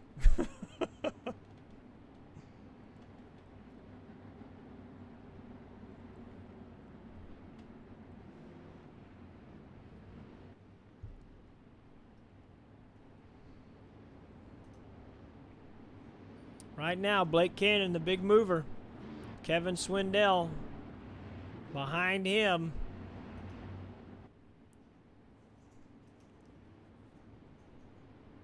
Points leader James Tiernan having a good night. He's been trying to make some more positions, but so far, top 5, not too bad. Rusty Kruger, got to keep an eye on him too. He was pretty quick. Got some love for Mason in the chat. Currently running in second. One of his best runs in DOB competition here. Chris Roberts was very quick in race 1. He's going to be looking to make a move here. Ernie Williams has held the lead for quite a while. But he's got to be feeling the pressure. Laps are winding down. Going to take the green flag with 9 to go. Here we are. Good start for Williams. He gets a gap. Blake Cannon has made his way from 24th spot. Currently sitting in 4th. Trying to work his way around the 93 of Chris Roberts. Roberts doing a pretty good job right now. That Speed Lab machine's coming fast. Behind him, Kevin Swindell has made his way around James Tiernan. Tiernan now under fire from Silva once more. Kruger battling with Sheridan behind them. Kruger might pass both of these guys here on the high side. Has to check up just a bit there with Silva. Get back out front with Ernie Williams, who's made a gap here on Mason Hannigan. You can see behind him, the battle is heating up. Blake Cannon right on the rear bumper of Roberts, who's going to look to make a move here on Hannigan.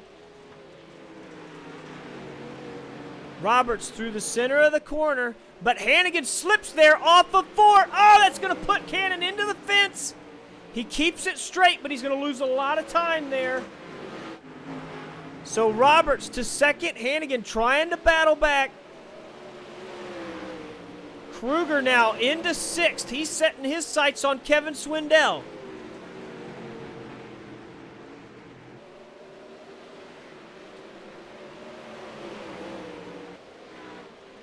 Cannon starting to track these guys back down. Mason Hannigan. Hannigan into the fence, though. Oh, and now to the inside. Blake Cannon around and out of this race.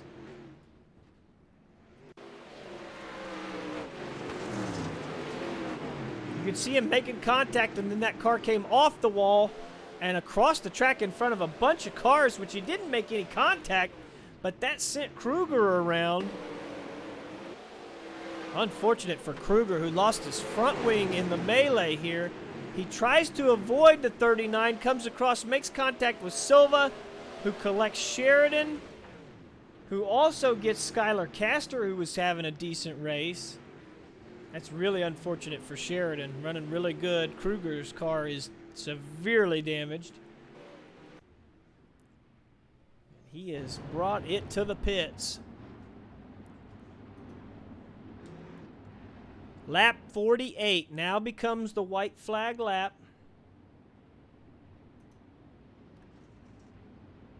Our biggest mover of the race, Blake Cannon, with a mistake on the cushion, now out. That brings his team owner, Kevin Swindell, up a couple of spots. The big mover in the race, 18 spots gained.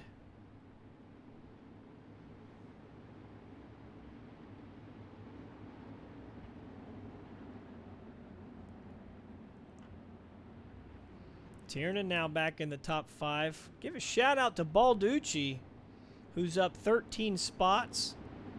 Looks like the yellow came out early enough to not hurt Sheridan. Or is he going in the pits? Yeah, he might be going in the pits. Yep. I thought Sheridan was going to get his spot back up there, but car's too hurt, makes his way into the pits. I do believe the lights are going out on the pace truck this time. So we will get back green on lap 45. So 4 laps left in this race. Kevin Swindell's come from the rear of this field. He's up to 4th. But right now, the man who's looking like he's got the chance to take home the victory, Ernie Williams Jr., had a little bit of contact with Colton Hardy early in this race, but Williams has had control ever since. He's going to give him green here off of turn number 4. Laps winding down. Ernie Williams looking to pick up his first win of the season. Mason Hannigan got a good run there and made his way around Chris Roberts. Roberts trying to hold the bottom there with Swindell coming through. Behind them, Tiernan doing battle. That's Silva once more. Zarfos inserting himself into this battle. Balducci coming. Billy Rowley right behind them. Right now, the battle's for second. Roberts got around Hannigan. Hannigan starting to fade there into the clutches of Swindell. He holds the bottom. Swindell has to check up. Tiernan now coming into this battle. Rolling the top is Tiernan. That cushion is fast but dangerous at the moment. But out front, this man doing everything he needs to do. Taking the white flag this time is Ernie Williams Jr. He's got 4 corners to bring home the victory in race number 2. Everybody battling it out behind him. But nobody has anything for the 91 right now. No mistakes right here, and he's going to bring it to victory lane. Looking at the checkered flag off of 4. Ernie Williams Jr. is going to win.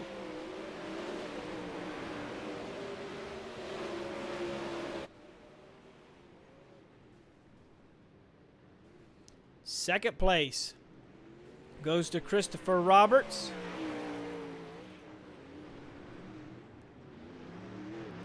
Third place to Mason Hannigan.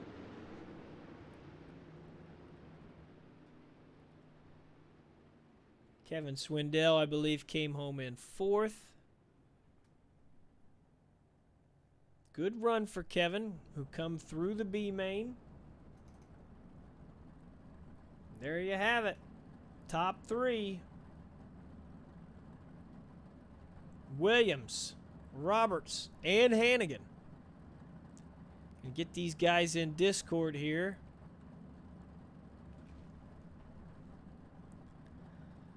Let's pull in the race winner here, Ernie Williams Jr. Ernie, you had a wild race there. Started out front. Made a little bit of contact there with Colton Hardy. You made the pass, and Colton ran over your right rear there. And you never looked back after that point.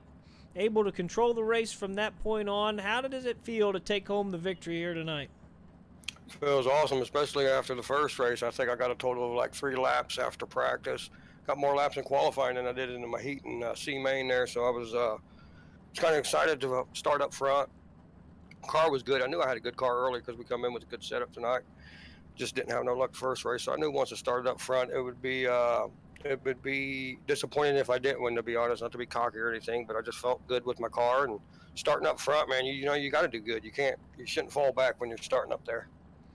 Yeah, it puts the pressure on a driver to stay out front. You got the positioning. You, however, didn't seem to feel the pressure as that that thin top side, that cushion that started to catch some other drivers, you were able to navigate it pretty well. Yeah, we spent a lot of time getting these setups dialed in, man. I mean, we sit and we get 4 or 5 of us in the room. We put our heads together, and everybody go different directions, and we come up with some pretty good setups. I mean, the guys, we spend a lot of time. Black Diamond Motorsports guys put a lot of time in these setups, especially Nate. He does an excellent job getting me around the cushion. That's where I like to run, so he does his best to get my car. I tell him what I want, and he pretty much puts a car underneath me that I feel like if I could be in the front 2 or 3 rows, I should be contending for wins every time. Well, you were able to bring it home today. You've had fast cars in the early part of the season. A little bit of luck keeping you out of those final top spots. But got to feel good here tonight to get the win, and we look forward to seeing you do more of this going forward here in season number 3. Congratulations, Ernie. Well done. Absolutely. Let me give a shout out to Tim Nichols with Tim Dirt Track Simulators. He does a lot for the sim racing world. Puts a lot of hostile lobbies up, and is getting ready to do a lot more with leagues and stuff, man, and stuff like that. He's gonna get us in there and get us going here. Give a shout out to you for doing the broadcast, man. I can't wait to go back and watch it. Black Diamond Motorsports, like I said, Tim's Dirt Track Simulators, Down and Dirty Raceware, Ultimate Dirt TV, Dirt Racing Network. A lot of people helped me. A lot of people got some time in this, but appreciate it, Anthony, and congratulations to Chris and Mason on their finish. I know they had a good battle back there. Appreciate it, Ernie. Congratulations to you, my friend. Big win here tonight in race number 2. Let's talk to the man in second place, the admin that controls the whole deal, Christopher Roberts. You had a really good run there in race number 1. Was unable to get through that Swindell Speed Lab top 5 blockade that they were running there, but here in race number 2, that car was working really well, and you had some luck fall your way as well. Oh yeah, she worked great both races. I think the 2 cold beverages helped keep it out of the fence here in race 2. But you know, the joke that you know I've been telling Billy all day, hey, we'll have the sexy cars out there. They might be slow, but they'll be the sexiest cars out there. And then this thing was a freaking rocket ship tonight. So that was great. It was a fun night. Thanks Billy for the paint. I was not expecting to do that well tonight. That was shocking yet fun. That's impressive. A pretty good debut for that new paint scheme. We've been talking about it all night. It seemed like your car would work basically anywhere you put it. See you on the high side, running through the middle. One of the only cars running through the middle with much success as well. And we saw how complicated that track was. We were on board with a couple of cars. You had to have been out of the throttle quite a bit, but you probably not as much as other people because you were the only one really making that middle work. Oh yeah, it's Dustin said that in the first race. After I fenced it, he goes, "We're gonna have to call you Don Don, for running the middle like that all the time." But 1 and 2 there, I stuck to the bottom. I wasn't gonna go to the top, but off the throttle all the way till about 3/4 of the way through the corner. Then I was getting back into it, and then 3 and 4, I preferred to, slide it up to the wall there, and was in the throttle a good bit. Coming off the corner would ease out, just depend on how I was hitting the bumps. If I hit it just right, I could cruise right through them.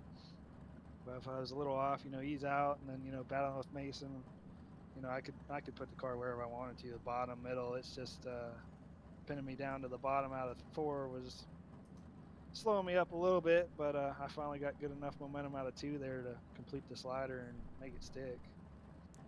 Well, you were in the top 5 in points coming into this race. This is probably going to knock you forward a little bit. It's got to be some good confidence going forward. This is your league, but still, you want to do good in it, right? Oh, exactly.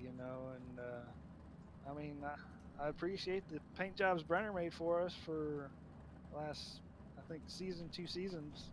But maybe there's some magic with this one. Well, let's hope the magic continues. Chris Roberts, second place finish here at the USA International Speedway in race number 2. Congratulations. All right, last interview of the evening. Let's talk about the guy who got his first podium finish here in the number 22 Tropical Storm, Mason Hannigan. Congratulations, my friend. Got to feel good to get out here and get on the podium and land yourself an interview. Thank you. Finally been having a good run after last week, finishing third in the 410 series, and doing pretty good on Saturday night in real life in Circus City Speedway. Yeah, you just started your career here in Indiana as well too. I heard you've been running around some of the tracks up north, doing some 600 racing as well. Yeah. We've had two second place finishes, and then last night we ran and ran sixth from seventh. Um, could have had a better finish, but that's it. That's how racing goes sometimes. Sounds like your race one night tonight, because you were pretty quick in race one and just didn't seem to have things fall your way the way they did in race two. But you looked very racy all night, and you were challenging up there. Seemed like Ernie had you covered in this one, but everybody else you were able to run with pretty consistently, and you were fighting it out there with Chris. Talk about that battle there towards the end of the race. Yeah, in the first race, I got myself stuck in a bad situation after making a driver error, and then went all the way up from the D to the B, and I felt like I had a transferring car. And then here in the second race, finally got myself put in a good spot after the win the heat race, and then having a good battle with Chris basically all night, and then having a good car to battle for his podium. Well, it's got to feel good and give you confidence. Here you are with what has got to be your best finish here in DOB competition, right? Um, yeah, for this season, I think 2 seasons ago I won a midget race and finished third, the 360s, right? So that was definitely my best night. But I gotta thank Team SETI, 19 Design, Wicked Cushion, Randy Hannigan Racing, and all the sponsors that are on the side of my win. Too many to name. Well, congratulations, Mason. You got your podium finish here tonight. We hope to see you do more of that going forward. And I'm still making the tropical storm thing stick, man. You're just going to have to live with it. I've got it a lot, but I gotta thank you for streaming it too. So, that's one of the good things about it. Well, we have a whole lot of fun doing it, and you make it very easy to enjoy ourselves when you run like that. So, congratulations, and we'll see you tomorrow night, I guess. Yep, thank you. Well, there you have it, your top three from race two, ladies and gentlemen. We are done for the evening, but do not forget we will be back tomorrow night at 9 p.m. Eastern Time with the Wicked Energy Gum Midgets. And then we will move on to the Pure Cornhole League and Tournaments wingless 360 sprints as well. So 2 races coming. Actually, no, that's not true. That's not true at all. Christopher Roberts gonna point it out to me because we have the Corn Belt Nationals tomorrow and Thursday night. Chris, why don't you tell us a little bit about these Corn Belt Nationals coming up? Well, it's the Pure Cornhole League and Tournaments Corn Belt Nationals. It's going to feature the wingless cars, so you have your choice between the 360 or 410. I know the majority of the people will pull out the 410, but could we possibly get a fast 360 guy when she slicks off to run her to the front? I guess we'll have to wait and find out. But gonna have the usual format for practice, and heats in the feature, the usual deal there. But however, qualifying is going to be an open session, one car at a time. So everybody will be in the spotlight. I already had a guy going, so that means don't flip it, right? Because everybody will be watching. I went, yep. so that'll be entertaining. They'll go out for qualifying based on how they enter how iRacing has them enter in the server. So it'll be totally random, and then we'll line up from there and do up to 4 heat races, and have 24 cars starting the A main there, and we'll have something special during the warm up as well. So that's going to be an interesting dynamic, the choice between the 410 and 360s, which obviously there are pluses and minuses to both. Gonna be pretty cool to see who selects what and see how that thing shakes out. We know how DOB tracks get pretty slick, and all of a sudden, some of the times that horsepower is a little bit of a detriment every once in a while. Oh yeah, we've had I think 2 or 3 360s when we used to run the wingless cars together pull off a victory. on some slick tracks, and they're a little bit smaller than what Knoxville is. The 410s will probably still have the power down the straightaways, but if you can make it a short track around there, who knows what that 360 could do. Well, we're going to see that tomorrow night and Thursday night. Pure Cornhole League and Tournaments, Corn Belt Nationals from the Knoxville Speedway. We're going to have it all for you. Ladies and gentlemen, we appreciate you hanging out with us. It's been a lot of fun. Hope to see you come back the next couple nights for this special event here in the Dirty Old Bastards Racing League. And we will continue on here throughout the season with this absolute blast of a time. Every broadcast we get, we see some great racing, have a lot of fun, and I hope you guys continue to join us. So thanks for hanging out, and we'll catch you next time.